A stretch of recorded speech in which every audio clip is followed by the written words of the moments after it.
इस लड़के ने बहुत ज्यादा बड़ी गलती कर दी क्योंकि इसने एक ऐसा गेम पूरा किया जिसे शायद पूरा नहीं होना चाहिए था। क्योंकि जैसे ही वो उसके 100 फ्लोर को यहाँ पर क्लियर करता है, जिसको करने के लिए वो 10 साल से लगा हुआ था, पर उसके ऐसा करते ही पूरी दुनिया बदलना चालू हो गई। क्योंकि आसमान में एक स्टेटस विंडो दिखने लगा और उसमें लिखा हुआ था कि जो बेटा टेस्टिंग का पीरियड है वो यहाँ पर खत्म हो चुका है। ये देखकर वो कंफ्यूज था कि आखिर जो गेम की स्क्रीन है वो आसमान में क्यों दिख रही है। जिसके बाद आसमान से कई सारे स्क्रोल्स गिरना चालू हो जाते हैं और सिस्टम बताता है कि उनको फाड़ो जिससे यहाँ पर समझ आएंगे। और जैसे ही सभी लोग ऐसा करना चालू करते हैं, अचानक ही वहाँ पर धमाके होने चालू हो जाते हैं। और ये देखकर वो लड़का बहुत बुरी तरीके से घबरा गया था क्योंकि कुछ ही देर में वहाँ पर कई सारे मॉन्स्टर्स निकलना चालू हो जाते हैं। कई सारे मॉन्स्टर्स जो कि वहाँ पर सभी लोगों को मार रहे थे। और तभी वहाँ पे एक एक्सीडेंट हो जाता है जिसके अंदर वो लड़का यहाँ पर घायल हो गया था और बेहोश हो जाता है। और गेम के ऊपर लिखा हुआ था कि एक नई दुनिया बनना चालू हो चुकी है और वो 3 साल तक हॉस्पिटल में रहता है। और 3 साल के बाद आखिरकार उसे होश आ गया था। जिसके बाद अब वो इस दुनिया को समझने की कोशिश करता है। जिसके बाद वो उठकर खड़ा हो जाता है और अब वो इस दुनिया में नंबर 1 बनना चाहता था क्योंकि ये वो दुनिया है जिसको वो सबसे अच्छी तरीके से जानता था।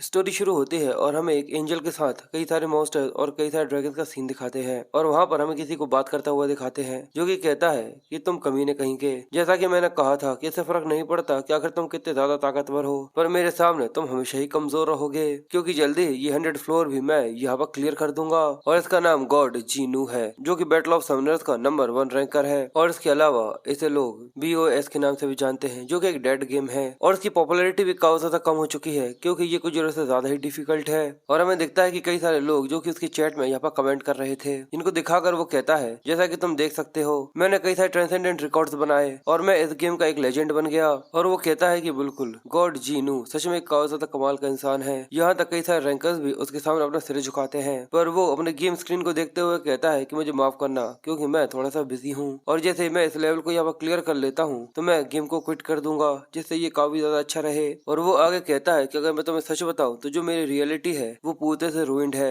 मैं इस गेम के लिए 10 सालों तक पूरे से पागल था जिस वजह से मैं कॉलेज तक नहीं गया। और सबसे ज्यादा बुरा तो ये था कि इसकी वजह से मुझे कोई डिसेंट सी जॉब भी नहीं मिल सकती थी जैसे कि दूसरों को मिल रही थी। मेरे पेरेंट्स ने मुझसे कुछ भी नहीं कहा पर अंदर ही अंदर मेरी वजह से उन्हें काफी ज्यादा बुरा लगता था। इसी वजह से मैंने डिसाइड किया कि मैं इस डेड गेम को यहाँ पे पूरे से खेलना बंद कर दूंगा और इस तरीके से एक्ट करूंगा जैसे कि एक 24 इयर्स का लड़का करता है। और मेरे रिहेबिलिटेशन के लिए और गॉड जीनू को एक सक्सेसफुल एंड देने के लिए मुझे जल्दी से जल्दी इस फ्लोर को यहाँ पर क्लियर करना होगा जिससे मैं इसे क्विट कर सकूं। और हमारे MC का ट्रू नेम असल में जिनवू है। जिनवू अपने गेम के अंदर अपने स्टेटस विंडो को ओपन करता है जिसके अंदर कई सारे समन्स थे। चैट में अभी भी उसके बारे में ही बात की जा रही थी और वो अपनी व्हाइट वेल अल्टीमेट स्किल को इस्तेमाल करता है। ये देखकर चैट में सभी लोग कह रहे थे कि सच में वो 100 फ्लोर के लिए यहाँ पर रिएक्ट कर रहा है। वो एंजल्स जो कि उसके ऊपर एरो चला रहे थे, तभी वो अपने व्हाइट वेल की स्किल का इस्तेमाल करता है और पानी से बनी हुई एक वेव उसके सामने एक शील्ड बना लेती है जिससे वो उनसे बच गया था। और बस चैट में सभी लोग उसी के बारे में बातें कर रहे थे और बस सभी लोग चैट में लगे हुए थे। वो एंजल्स लगातार उसके ऊपर कई सारे अटैक्स करते हैं। थोड़ी देर में धुआं धुआं हो जाने के बाद वो लोग शांत हो जाते हैं और वहाँ पर देखते हैं, पर अगले पल उन सभी के ऊपर हमला होता है और उन सभी के पेट छल्ली छल्ली हो जाते हैं। और ये अटैक करने वाला जिनवू था। बड़े ही आराम से उसने यहाँ पर उन्हें हरा दिया था। और चैट में भी सभी लोग यही कह रहे थे कि वाओ गॉड जीनू कभी भी डिसअपॉइंट नहीं करता। जिनवू जो कि अपनी चैट देख रहा था, तभी पीछे की तरफ उसका ध्यान जाता है और वो देखता है कि एक रेड काफी ज्यादा बड़ा सा ड्रैगन था जो कि अपने मुंह से आग छोड़ने वाला था। और जैसे वो अपनी फायर बॉल को सीधे ही जिनवू की तरफ फेंकता है तो ये देखकर वो थोड़ा सा घबरा गया था। जिसके बाद वो जल्दी से अपने ब्लू ड्रैगन को समन करता है जो कि पानी से बना हुआ था। जिसके बाद वो अपने ड्रैगन के स्किल का इस्तेमाल करता है और दोनों ही एनर्जी एक दूसरे से टकराने की वजह से वहाँ पे एक दूसरे से क्लैश करने चालू कर देती है। और उसके साथ जो चैट में लगे हुए लोग थे वो भी काफी तेजी से बढ़ रहे थे। जिनवू उसके चेहरे पर थोड़ा सा खून आ चुका था। जिसके बाद वहाँ पे एक काफी ज्यादा बड़ा धमाका होता है और तभी जिनवू की स्क्रीन के ऊपर आता है कि उसने 100 फ्लोर को भी यहाँ पर क्लियर कर लिया है। जैसे वो ये देखता है तो वो सरप्राइज रह गया था। अगले ही पल वो खुशी में चिल्लाते हुए कहता है कि आखिरकार मैंने उसे हरा ही दिया। और वो ये सब रोड के बीच में कर रहा था जिस वजह से सभी लोग उसकी तरफ देखते हुए कहते हैं कि आखिर इसे क्या हो गया, क्या ये पागल है। और वो खुश होकर अपने मोबाइल को अपने गाल पर रगड़ते हुए कहता है कि ग्रेट गॉड जीनू ने आखिरकार 100 फ्लोर को यहाँ पर क्लियर कर लिया। अब आखिरकार मैं इस गेम को गुड बाय कह सकता हूँ। और वो सोचता है कि इसे खत्म करने से पहले मुझे लगता है कि मुझे वेटरन्स को देखना चाहिए। पर अगले ही पल सभी लोग ऊपर की तरफ देखने लगते हैं और कहते हैं कि आखिर ये क्या हो रहा है। जैसे ही जिनवू का ध्यान भी ऊपर की तरफ जाता है तो उसके ऊपर वही सिस्टम पॉपअप बना हुआ था और वो देखता है कि आसमान में भी यहाँ पर 100th फ्लोर को क्लियर करने का पॉपअप विंडो आया हुआ था। ये देखकर सबसे ज्यादा कंफ्यूज जिन्वू ही था। वो कहता है कि आखिर ये क्या है, आखिर गेम की स्क्रीन आसमान में क्यों दिख रही है। तभी आसमान से कई सारे स्क्रोल्स गिरना चालू हो जाते हैं। लोग उसको देखते हैं और कहते हैं कि आखिर ये क्या है, और लोगों के सामने एक सिस्टम विंडो आता है कि इसे फाड़ो समन करने के लिए। ये देखकर लोग कहते हैं कि ये किसी तरीके का इवेंट है। एक लड़की कहती है चलो इसको फाड़ कर देखो, तो वो लड़का कहता है तो चलो ऐसा कर देखते हैं। तभी पीछे से जिन्वू चिल्लाता है कि नहीं ऐसा मत करना, पर अगले ही पल जैसे वो उसे फाड़ता है उसके हाथ में एक काफी ज्यादा बड़ा धमाका होता है और एक न्यू वर्ल्ड यहाँ पर क्रिएट हो चुका था। जिन्वू जो कि ये सब देखकर बहुत ज्यादा शॉक था, क्योंकि अगले ही पल पूरे में खून का सैलाब आ चुका था और कई सारे मॉन्स्टर्स, कई सारे समन्स यहाँ पर पूरे में रिलीज हो चुके थे जिनने लोगों को मारना चालू कर दिया था। तभी जिन्वू के पीछे से एक ट्रक आता है। वो कहता है कि ऐसा नहीं हो सकता, और वहीं उसका ध्यान जैसे पीछे की तरफ जाता है तभी उस ट्रक की टक्कर उससे हो जाती है। और ये देखकर एक औरत काफी ज्यादा शॉक हो गई थी और वो कहती है कि जल्दी से यहाँ पर कोई आओ, किसी की टक्कर एक कार से हो गई है, प्लीज उसकी कोई मदद करो, जल्दी से कोई 911 पर कॉल करो। और जिन्वू जो कि वहाँ पर बेहोश हो रहा था वो कहता है कि डैम इट, क्या ये गेम कर्स्ड था।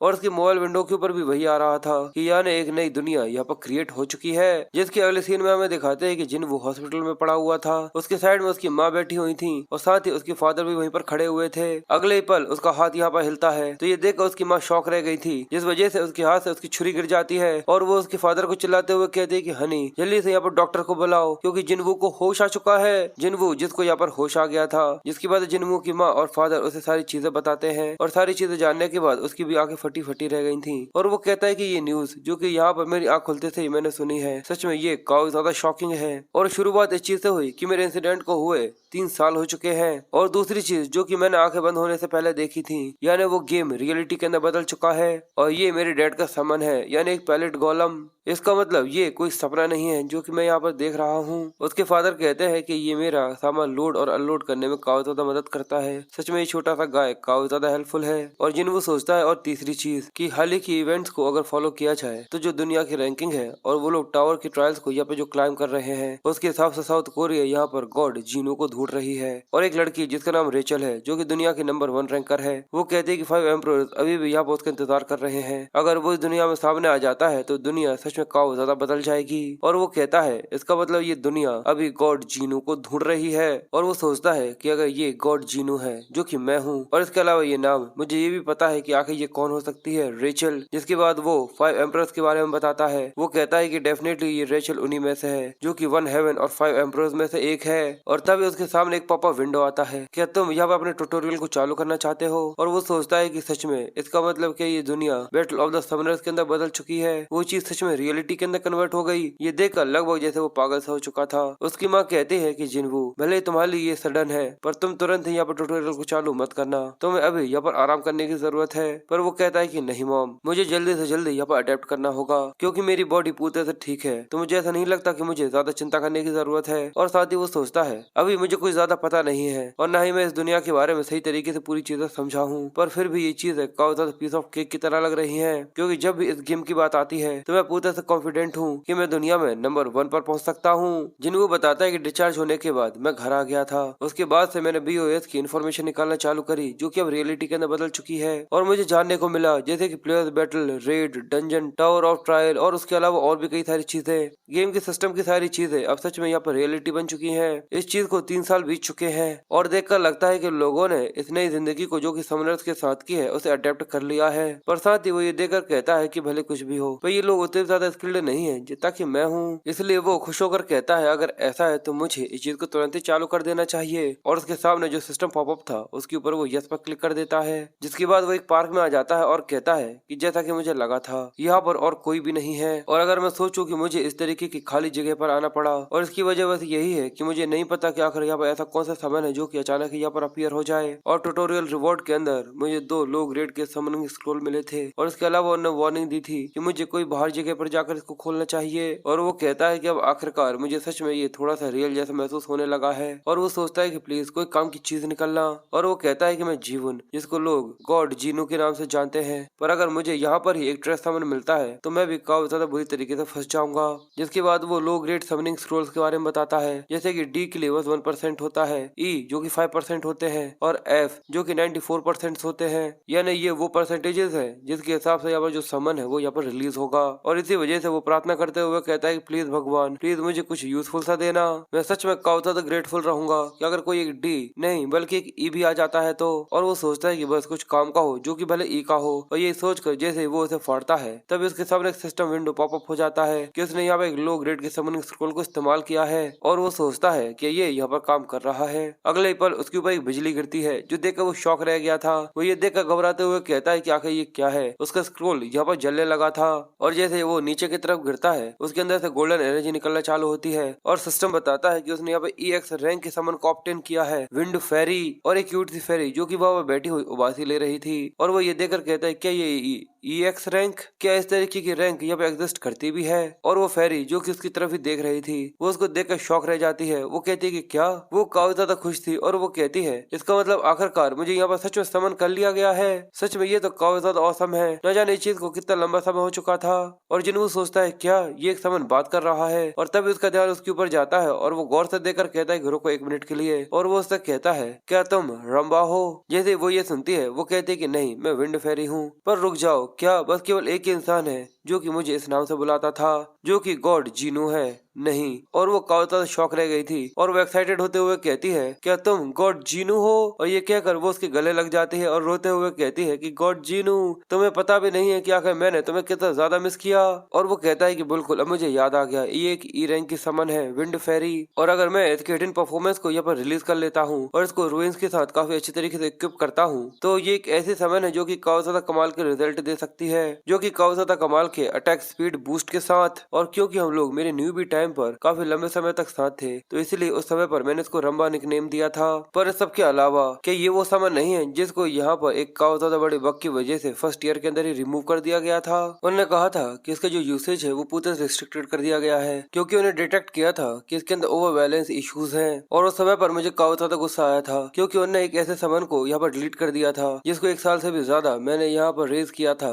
बिना किसी कंपनसेशन के। पर आखिर अब असल में यहाँ पर हो क्या रहा है। और जब जिन्वू उसका स्टेटस विंडो देखता है तो वो ये देखता है कि उसके अंदर रैंक EX लिखी हुई थी और साथ ही लिखा हुआ था आइसोलेटेड यानी सील्ड। ये देखकर वो थोड़ा सा कंफ्यूज था और रंबा रोते हुए बताती है कि अचानक ही न जाने मुझे कौन सी अजीब सी जगह पर ले जाकर कैद कर दिया था और न जाने वो कैसी जगह थी जहाँ से मैं निकल भी नहीं पा रही थी। अब गॉड जीनू, कभी भी मुझे अकेला मत छोड़ना, ठीक है। पर वो उसे रोकते हुए कहता है कि रंबा जरा 1 मिनट के लिए रुक जाओ। और वो उसे पूछता है कि तुम ट्रैप थी, पर आखिर तुम कहाँ पर थी और तुम्हें कौन ने ट्रैप किया था। ये सुनकर वो कहती है क्या। और अगले पल जैसे ही वो चीज के बारे में सोचना चालू करते है वो पसीना पसीना होते हुए कहती है क्या अभी अभी मैंने क्या कहा था, अभी मेरा मतलब। और अचानक ही वो नाटक करने लगती है, कहती है कि मेरे सिर बहुत जोर से दर्द कर रहा है। ये देखकर वो कंफ्यूज था और अगले ही पल वो एक्टिंग करते हुए कहती है कि मेरा सिर बहुत जोर से दर्द कर रहा है, अभी मुझे कुछ भी याद नहीं आ रहा, जरूर किसी कमीने ने मुझे वहाँ पर तुमसे दूर करने के लिए रिस्ट्रिक्ट कर दिया था।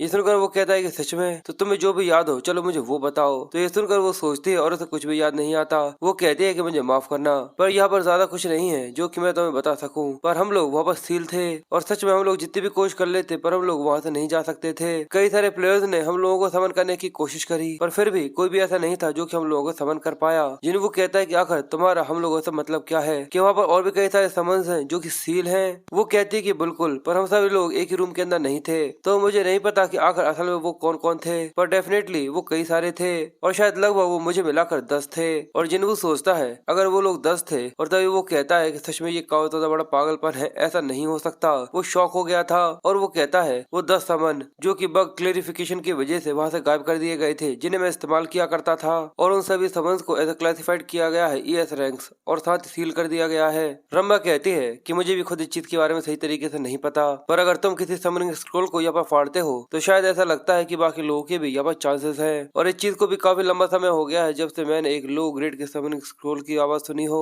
सच में ये काफी ज्यादा फैसिनेटिंग है, मैंने सही कहा ना। और जिन्हों सोचता है और ये बस केवल मेरे समनिंग स्क्रोल को रिएक्ट कर रहे हैं जिन्हें मैं फाड़ रहा हूँ, इसमें कोई भी डाउट नहीं है। यानी मैं अकेला ही हूँ जो कि उन EX रैंक के समन्स को यहाँ पर बुला सकता है। कि ऐसा तो नहीं कि शायद ये एक ऐसा स्किल हो जो कि मुझे 100 फ्लोर को क्लियर करने की वजह से मिला हो। और ये सोचकर वो अपने सेकंड स्क्रोल को भी यहाँ पर फाड़ता है जिससे जिससे वो एक लो ग्रेड के समनिंग स्क्रोल को भी फाड़ने पर एक EX रैंक बना रहा हो। पर अगले ही पल उसके सामने एक गोरिल्ला आ जाता है जो कि एक F रैंक का था, जिसका नाम हर्ली गोरिल्ला है। और ये देखकर वो डिसअपॉइंट होते हुए कहता है कि शायद मुझे ऐसा नहीं लगता, और ये एक F रैंक है, इसका मतलब जो EX रैंक का ड्रॉप रेट है वो भी काफी ज्यादा रैंडम है। इसका मतलब यही है जैसा कि मैंने सोचा था कि मुझे यहाँ पर कई सारे समनिंग स्क्रोल्स को फाड़ना होगा जिससे मैं EX रैंक के चांसेस को यहाँ पर मैक्सिमाइज कर सकूं। और अगर मैं सभी EX को यहाँ पर इकट्ठा कर लेता हूँ तो शायद मैं उससे भी ज्यादा ताकतवर बन सकता हूँ जितना कि उस समय पर मैं था। जिसके बाद वो रंबा को आवाज देता है तो वो कहती है कि हाँ गॉड जीनू। वो कहता है कि अब से मुझे गॉड जीनू कहना बंद करो, अब से तुम मुझसे जीवन कहना।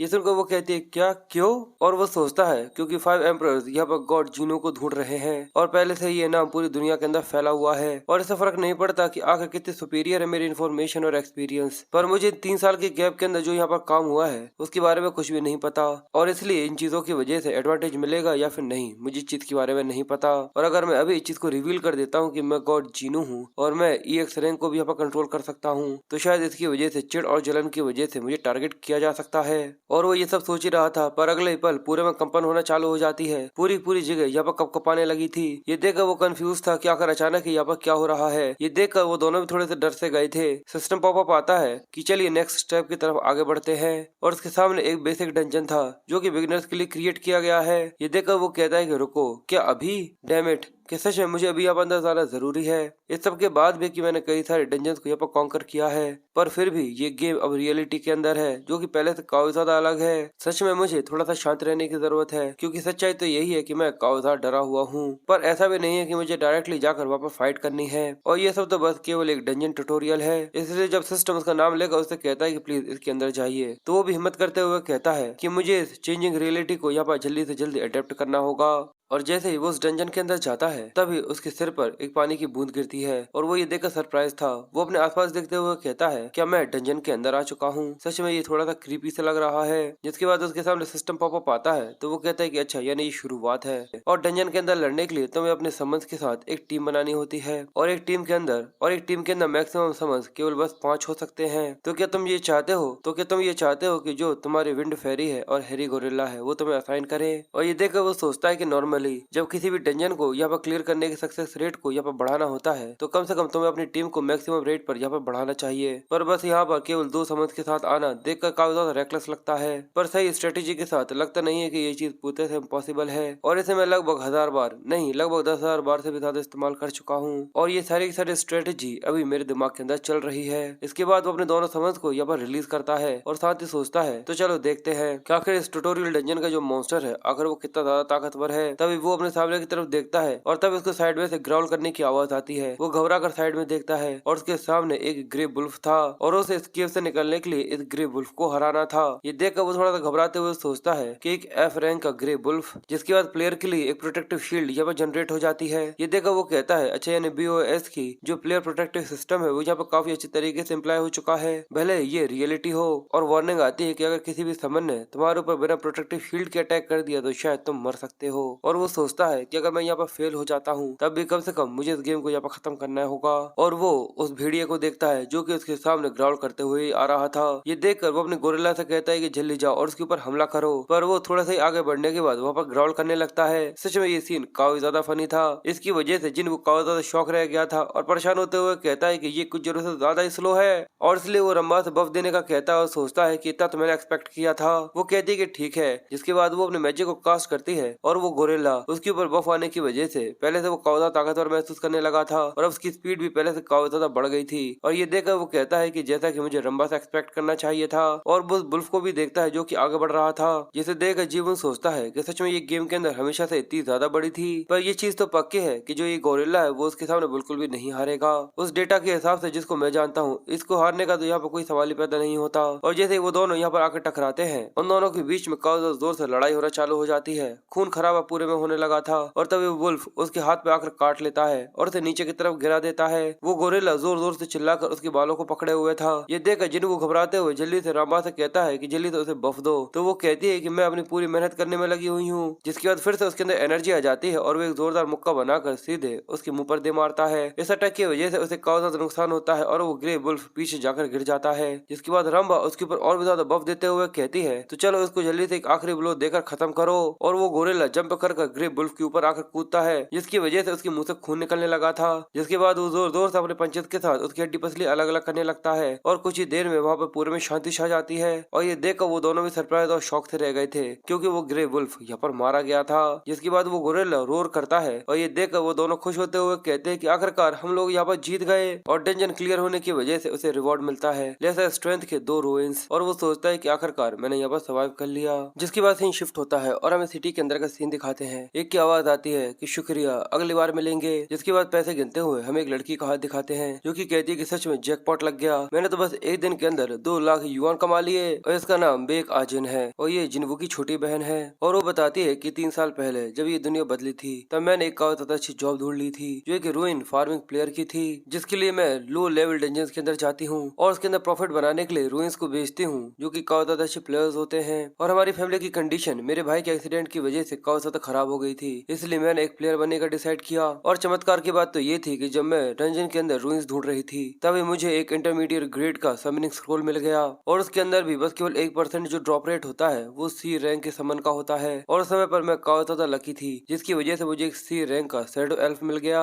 और उसी की वजह से मैं काफी अच्छे से रूइंग फार्मिंग करके भी पैसे कमा लेती हूँ। और तभी वो अपना फोन देखती है जिसके ऊपर जिन्वू का फोन आ रहा था। ये देखकर वो कहती है कि भाई, जिसके बाद उसका फोन उठाती है और कहती है क्या तुम डिस्चार्ज हो गए। वो कहता है कि सबके अलावा अजन, मैंने फादर से सुना है कि तुम एक रूइन हॉकर हो। जैसे ये वो सुनती है तो वो काफी ज्यादा गुस्से में चिल्लाते हुए कहती है कि एक रूइन हॉकर, तो मुझे एक रूइन फार्मिंग प्लेयर कह सकते हो। आखिर ये किस तरीके के घटिया से एक्सप्रेशंस हैं। उसकी आवाज सुनकर वुजिन तक घबरा गया था। वुजिन कहता है कि ठीक है रूइन फार्मिंग, पर सब के अलावा क्या तुम्हें ये पता है कि सिंथेसिस शॉप कहाँ पर है। ये सुनकर वो कहती है कि सिंथेसिस शॉप, हाँ पर किस लिए। जिसके बाद वो बताती है कि ये प्लेयर जोन के अंदर होती है और जब से इस दुनिया के अंदर टावर ऑफ ट्रायल्स अपीयर हुए हैं तब से लोगों को एक ऐसी जगह चाहिए थी जहाँ पर वो समन से रिलेटेड जितने बिजनेसेस है उन सभी को हैंडल कर सके। और इसी तरीके से एक प्लेयर जोन बना। और ऐसा नहीं है कि सभी डंजन्स के बारे में इसमें हो, पर हाँ सिंथेसिस शॉप और एनहेंसमेंट सेंटर ये सभी टावर के आसपास ही बनी हुई है। और ये सब बताने के लिए वो लोग एक कॉफी शॉप के अंदर मिलते हैं जहाँ पर वो उसे बताती है और वो उसे कहती है कि तुम्हें पता है ना कि जो जमसिल टावर और हैंडवाई टावर जो थे वो सभी टावर ऑफ ट्रायल्स के अंदर बदल चुके हैं। और कोरिया के अंदर जो टावर ऑफ ट्रायल्स है वो बस केवल इन 2 जगहों पर ही अपीयर हुए हैं। और जो प्लेयर जोन जिसको तुम ढूंढ रहे हो वो यहाँ पर लोकेटेड है। ये सुनकर वो कहता है कि अच्छा, और वो कहता है कि इसका मतलब वहाँ पर वो फैसिलिटीज होंगी जो कि जितने भी टावर्स को क्लियर करते हैं उन सभी के लिए। ये चीज काफी सेंस बनाती है कि उन्हें उसके काफी ज्यादा करीब बनाया गया है कन्वीनियंस के लिए। और वो पूछती है कि सबके अलावा भाई आखिर जो तुम्हारे समन्स है उनकी रैंक क्या है, एफ या ई। तो वो बताता है एक ई है और एक एफ है। जैसे वो ये सुनती है तो वो कहती है कि सच में एक ई रैंक, सच में उसके तो बस केवल 5% ही चांसेस होते हैं। वो कहता है कि हाँ मुझे भी लगता है कि मैं काफी ज्यादा लकी हूँ, पर साथ ही वो सोचता है कि मुझे माफ करना मेरी छोटी बहन, पर मैंने तुमसे झूठ बोला। और वो कहता है कि सबके अलावा अभी मुझे तुम्हारी मदद की जरूरत है और मैं जल्दी से जल्दी इस सिस्टम की भी आदत डालना चाहता हूँ, इसलिए तुम मेरी मदद करो, पर बाद में तुम्हें मैं थोड़ी बहुत पॉकेट मनी जरूर दूंगा। तो ये सुनकर वो हंसते हुए कहती है इस सब के अलावा क्या तुम्हें पता है कि अभी मैं तुमसे ज्यादा कमाती हूँ बड़े भाई। वो अजय से कहता है कि तुम्हें ये सही से नहीं पता क्या है ये दुनिया किस तरीके से काम करती है, किसे पता कि मैं इस दुनिया का सबसे ज्यादा ग्रेटेस्ट प्लेयर बन जाऊं। ये सुनकर वो हंसते हुए कहती है कि हाँ हाँ बिल्कुल बिल्कुल। लोग ज्यादातर इस चीज के बारे में कहते हैं, पर रेचल और जियोन दोनों ही हमेशा टॉप पर रहते हैं। उस तरीके के लोग चूजन वन होते हैं बड़े भाई, हम लोग अपने आप को उनसे कंपेयर नहीं कर सकते, ठीक है। ये सुनकर जिन्वू उससे कहता है कि अच्छा ऐसा है, चलो मुझे आसपास की जगह दिखाओ, मैं खुद ये देखना चाहता हूँ कि आखिर ये प्लेयर जोन देखने में सच में किस तरीके का दिखता है। जिसके बाद सीन शिफ्ट होता है और हमें काफी ज्यादा बड़ी बिल्डिंग का सीन दिखाया जाता है और उसी टावर के नीचे काफी ज्यादा भीड़ लगी हुई थी जहाँ पर जिन्वू और आजिन दोनों घूम रहे थे। वो पूछती है कि भाई तुमने अभी अभी एक समय निकाला है, आखिर तुम्हें क्या मिला है। वो कहता है एक विंड फेरी। ये सुनकर वो कहती है कि विंड फेरी, आज से पहले मैंने इसके बारे में कभी नहीं सुना, क्या मैं उसे देख सकती हूँ। वो कहता है क्या, बिल्कुल भी नहीं, और आखिर तुम उसे देखना ही क्यों चाहती हो। वो कहती है कि क्यों, ऐसा तो नहीं है कि हम लोग अजनबी हैं और अगर मैं उसे देख लूंगी इसका मतलब ये तो नहीं है कि वो मेरी हो जाएगी। वो कहता है अगर ऐसा है तो सबसे पहले तुम मुझे तुम्हारा दिखाओ। वो कहती है कि मेरी। जिसके बाद वो कहती है कि ठीक है, और फिर अपने समन को रिलीज करते हुए कहती है कि बिल्कुल भी शौक मत हो जाना, ठीक है। और वो सोचता है कि आखिर इसके पास असल में है क्या जिसकी वजह से इसके अंदर इतनी ज्यादा हिम्मत है। और जब वो अपनी सी रैंक की शेडो एल्फ को बाहर निकालती है तो इसको देखने के बाद जिन्वू बहुत ज्यादा शौक रह गया था, जैसे कि वो खुश नहीं बल्कि काफी डिसअपॉइंटेड सा हो गया हो। तो ये देखकर वो भी कहती है कि आखिर ये किस तरीके का लोग सा रिएक्शन है। शायद बड़े भाई तुम्हें इस चीज के बारे में नहीं पता होगा, पर जो सी रैंक और उनके ऊपर के होते हैं उन सभी को नोबल टियर कहते हैं। ये सुनकर वो कहता है अच्छा ऐसा है, और साथ ही वो सोचता है कि जरा 1 मिनट के लिए रुको, नोबल टियर, अरे भाड़ में जाए, क्योंकि जो ये सी रैंक होते हैं उन्हें डंजन के अंदर कभी भी नहीं देखा जाता, क्योंकि इन्हें बस एक्सपीरियंस मटेरियल की तरह इस्तेमाल किया जाता है सिंथेसिस शॉप के अंदर। और वो हेलो करते हुए कहती है कि हेलो मिस एल्फ, क्या तुम्हारी शेडो एल्फ कोरियन बोल सकती है? तो ये देखकर वो दोनों कंफ्यूज थे। जिसके बाद वो कहती है कि अगर तुम ये क्या करने की कोशिश कर रहे हो? तो वो कहता है कि अगर तुम मुझे इस तरीके से क्यों देख रही हो, मैं तो बस उसे हेलो कहने की कोशिश कर रहा हूँ और अपनी छोटी बहन के प्राउड समन से कह रहा हूँ कि वो उसका काफी अच्छी तरीके से ख्याल रखे। पर वो कहती है कि हेलो माय फुट, आखिर कोई समन यहाँ पर बात कर भी सकता है? ये सुनकर वो थोड़ा कंफ्यूज था और अगले पल इसी चीज की वजह से सरप्राइज होता है और वो कहता है क्या वो लोग बात नहीं कर सकते? और उसे रंबा के बारे में याद आता है जो कि शुरुआत में ही उससे काफी ज्यादा बातें कर रही थी और इसलिए वो घबराते हुए कहता है कि रुको, क्या समन से यहाँ पर ओरिजिनली बात नहीं कर सकते? वो कहती है कि आखिर ऐसा कौन ने सुन लिया कि यहाँ पर समन से बात कर सकते हैं? वो सोचता है कि मेरा मतलब ये तो सच है, पर क्योंकि रंबा बात कर सकती है तो मुझे लगा जितने भी ह्यूमनॉइड समन्स होंगे वो सभी भी यहाँ पर बात कर सकते होंगे। पर मुझे इस चीज का बिल्कुल भी आइडिया नहीं था कि रंबा एक स्पेशल केस हो सकती है। इसलिए जैसे ही अब वो कहती है कि भाई मैंने तुम्हें दिखाया, चलो अब तुम्हारी बारी। पर वो कहता है कि बाद में। वो गुस्से में कहती है क्या, क्यों? पर मैंने तुम्हें मेरा दिखाया ना। वो कहता है कि मैंने कहा ना कि मैं तुम्हें बाद में दिखाऊंगा। और साथ ही वो सोचता है कि ये काफी ज्यादा अच्छा होगा कि मैं यहाँ पे बिल्कुल भी अटेंशन को ड्रॉ ना करूँ। सबसे पहले मुझे सारी चीजों को संभालना होगा रंबा से बात कर। इसलिए वो उससे कहता है कि जल्दी करो और मुझे गाइड करो। और वो कहती है कि तुम एक काफी ज्यादा बड़े स्कैमर हो, रुको मेरे लिए रुक जाओ। और जब वूजिन उस जगह पर पहुंच जाता है तो उसकी आंखें फटी की फटी रह जाती हैं और वो सामने का नजारा देखकर कहता है कि वाओ। और वो देखता है कि कई सारे लोग जहाँ पर उनके समन्स एक दूसरे के साथ वहाँ पर घूम रहे थे। और वो कहता है कि सच में ये क्या जेम्सल वर्ल्ड है? वो कहता है कि आपने बिल्कुल सही कहा, जब से ये टावर ऑफ द ट्रायल्स यहाँ पर अपीयर हुए हैं तब से इन कंपनीज ने पूरी जगह को गिरा कर एक नई चीज बना दी है। ये सुनकर जिन वो कहता है क्यों? तो वो कहती है कि क्यों, आखिर ऐसा कौन होगा जो कि इस ग्लूमी से टावर के साइड में यहाँ पर खेलना चाहता होगा? पर उसके हिसाब से चीजें अलग ही चल रही थी। वो कहता है कि पर ये चीजों को और भी ज्यादा थ्रिलिंग नहीं बना देगा? वो कहती है कि डंजन्स ने लिटरली जमाल वर्ल्ड के नीचे अपने रूट्स गाड़ा ली हैं, तो आखिर ऐसा कौन होगा जो कि यहाँ पर खेलना चाहेगा? वो कहता है कि हाँ तुमने बिल्कुल सही कहा। साथ ही वो सोचता है कि डंजन सच में काफी ज्यादा खतरनाक हो सकते हैं, पर फिर भी इस जगह को गेम की बजाय रियल वर्ल्ड के अंदर देखना सच में ये काफी ज्यादा औसम है और साथ ही काफी ज्यादा एक्साइटिंग भी। जिसके बाद वो उसे घुमाते हुए मार्केट प्लेस के अंदर लेकर आ जाती है और यहाँ पर यूजर समनिंग स्क्रोल और रूइंस के हिसाब से यहाँ पर कुछ भी ट्रेड कर सकते हैं। और वो कहता है कि वाह सच में ये काफी ज्यादा नार्कोटिक है। और वो कहता है कि सच में ये काफी ज्यादा नॉस्टैल्जिया देने वाली चीज है, क्योंकि उस समय पर मैं काफी ज्यादा बिजी रहता था समनिंग स्क्रोल्स और रूइंस को ओपन करने के लिए उस अमीर लड़के जिसका नाम बेक चियोल था। जिसके बाद वो कहती है कि आपको वो पैम्पलेट वहाँ पर दिख रहा है, लगभग सारी चीजें वहीं पर हैं और अगर आपको कोई गाइड चाहिए हो तो आप इन्फॉर्मेशन डेस्क पर जा सकते हैं। और इसके अलावा भाई अभी तुम एक बिगिनर हो तो इसलिए क्यों ना तुम अकेडमी रन के अंदर जाकर एक बार चेकआउट करो जो कि प्लेयर हेडक्वार्टर के अंदर बना हुआ है। तुम्हें बेसिकली हर एक चीज सीखने की जरूरत है स्टेप बाय स्टेप। पर वो अजन से कहता है कि नहीं सारी चीजें ठीक है, यहाँ पर ऐसा कुछ भी नहीं है जो कि मुझे सीखने की जरूरत है, मैं तो बस यहाँ पर काफी ज्यादा क्यूरियस हूँ, क्योंकि वैसे भी अब मैं अपनी लेवल्स को बढ़ाने के लिए यहाँ पर पूरी तरह से फंस कर रहने वाला हूँ। और आज इन कंफ्यूज होते हुए कहती है क्या तुम सच में पूरी तरह से ठीक हो बड़े भाई? तो वो कहता है कि बिल्कुल अब ठीक है, तुम यहाँ से वापस जा सकती हो, मुझे गाइड करने के लिए तुम्हारा बहुत बहुत शुक्रिया। वो कहती है कि अब तुम यहाँ पर अकेले घूमने वाले हो? वो कहता है कि हाँ थोड़ी देर तक मैं अकेला ही यहाँ पर घूमूंगा, जिसके बाद मैं वापस आ जाऊंगा। और ये देखकर वो सोचते है कि ओपा सच में यहाँ पर काफी ज्यादा अजीब तरीके से एक्ट कर रहा है। वो इस तरीके से एक्टिंग कर रहा है जैसे कि वो पजेस हो गया हो या फिर कुछ ऐसा ही। उसे जागे हुए अभी लंबा समय नहीं हुआ है और उसने कहा कि वो पूरी तरह से ठीक है, पर मुझे ऐसा लगता है कि यहाँ पर वो कुछ जरूरत से ज्यादा कड़ी मेहनत करने की कोशिश कर रहा है जिससे वो चीजों को यहाँ पर संभाल सके। पर लगता है कि मुझे उसके ऊपर नजर रखनी चाहिए, इसलिए वो उससे कहती है कि जरूरत से ज्यादा आगे बढ़ने की जरूरत नहीं है और तुम्हें किसी भी चीज की जरूरत हो तो तुम तुरंत ही मुझे कॉल कर देना। तो ये सुनकर वो भी हाथ हिलाते हुए कहता है कि ठीक है मैं इस चीज को समझ गया। और वो आसपास देखते हुए कहता है कि अब यहाँ पर ऐसा कोई भी नहीं जो कि आसपास हो। जिसके बाद वो रंबा को बुलाता है और जैसे ही वो बाहर आती है तो वो खुश होकर चिल्लाने चालू कर देती है और अगले ही पल वो उसकी मुंह पर अपनी उंगली रख देता है और उससे कहता है कि चुप हो जाओ। जिसके बाद वो उसे पकड़कर कोने में बैठ जाता है और ये देखकर वो कंफ्यूज थी। जिसके बाद वो उसे कहता है कि रंबा आज से जब भी तुम यहाँ पर बाहर रहोगी तुम बात नहीं कर सकती, ठीक है? ये सुनकर वो कंफ्यूज होते हुए बड़बड़ा कर कहती है कि क्यों? वो बताता है क्योंकि मैं ये नहीं चाहता कि लोग तुम्हें नोटिस करें। आज से तुम केवल डंजन के अंदर ही बात करोगी, इसके अलावा बाहर बिल्कुल भी नहीं। तुम बस अपना सिर हिलाना अगर तुम्हें ये चीज समझ में आ गई हो, ठीक है? अब मैं चीजों को अपने हिसाब से थोड़ा बहुत संभाल सकता हूँ। जिसके बाद वो बैठ कर अपने मोबाइल को चेक करना चालू करता है और वो देखता है कि उसके खाते में बस थोड़े बहुत ही पैसे थे। ये देखकर वो कहता है कि अगर सच में मेरी किस तरीके की जिंदगी है, क्या ये इससे भी ज्यादा बेकार हो सकती है? भले ही मेरा यहाँ पे एक एक्सीडेंट हुआ था, उसके बाद भी सोचा जाए तो मेरे खाते में बस केवल इतने ही पैसे थे और उस समय पर भी पार्ट टाइम काम करना, ऐसा लगता है कि मैंने सच में काफी ज्यादा समय की बर्बादी करी है। और कुछ लोग कहते हैं कि क्यों ना तुम अपने पेरेंट्स से इस चीज के बारे में बात करो, पर सबके अलावा सच में ये चीज मेरे लिए पूरी तरह से बकवास है, क्योंकि अभी भी वो लोग यहाँ पर 3 जॉब्स करते हैं जिससे जो ये फैमिली है वो अच्छी तरीके से यहाँ पर काम कर सके।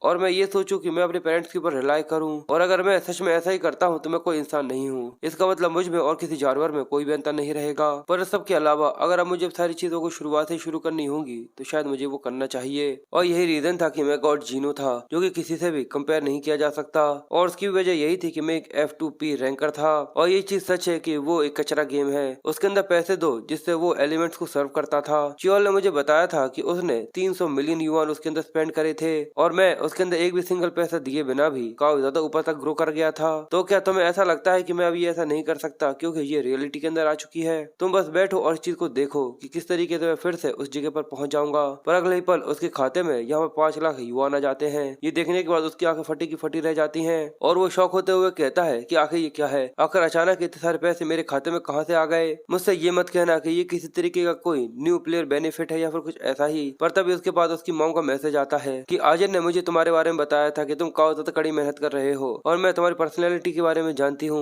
कि तुम खुद से पैसे नहीं मांगोगे, इसलिए इनका अच्छी तरीके से इस्तेमाल करो, जिसके बाद तुम बाद में इन्हें चुका सकते हो। और ये देख उसे थोड़ा सा बुरा लग रहा था और वो सोचता है आप यहाँ पर मेरे नर्स की तरह ख्याल रख रही थी, इसकी वजह से आपके पास कोई भी पैसा नहीं बचा होगा, आप बस मेरी वजह से सफर कर रहे हो। तो उसके बाद भी और हमें दिखता है कि उसकी माँ जो कि उसका हाथ पकड़े हुए कहती है कि जीवन मेरे लड़के, तुम्हारी माँ अभी भी तुम्हारे पास है, इसलिए अपनी आंखें खोलो और हेल्दी रहो और फिर से अच्छे हो जाओ। और यही सब सोचकर वो काफी इमोशनल हो गया था, जिसके बाद वो अपनी आंसू पहुंचते हुए कहता है कि मॉम आपका बहुत बहुत शुक्रिया, प्लीज मेरा वेट कीजिए, मैं डेफिनेटली यहाँ पर सक्सेसफुल जरूर होऊंगा और मैं इस चीज को मेक श्योर करूंगा कि हमारी फैमिली काफी ज्यादा अच्छी तरीके से कंफर्टेबली जी सके और वो पैसे जो कि 3 साल में यहाँ पर बर्बाद हुए हैं उन सभी को भी मैं कमा कर झेली चुकाऊंगा।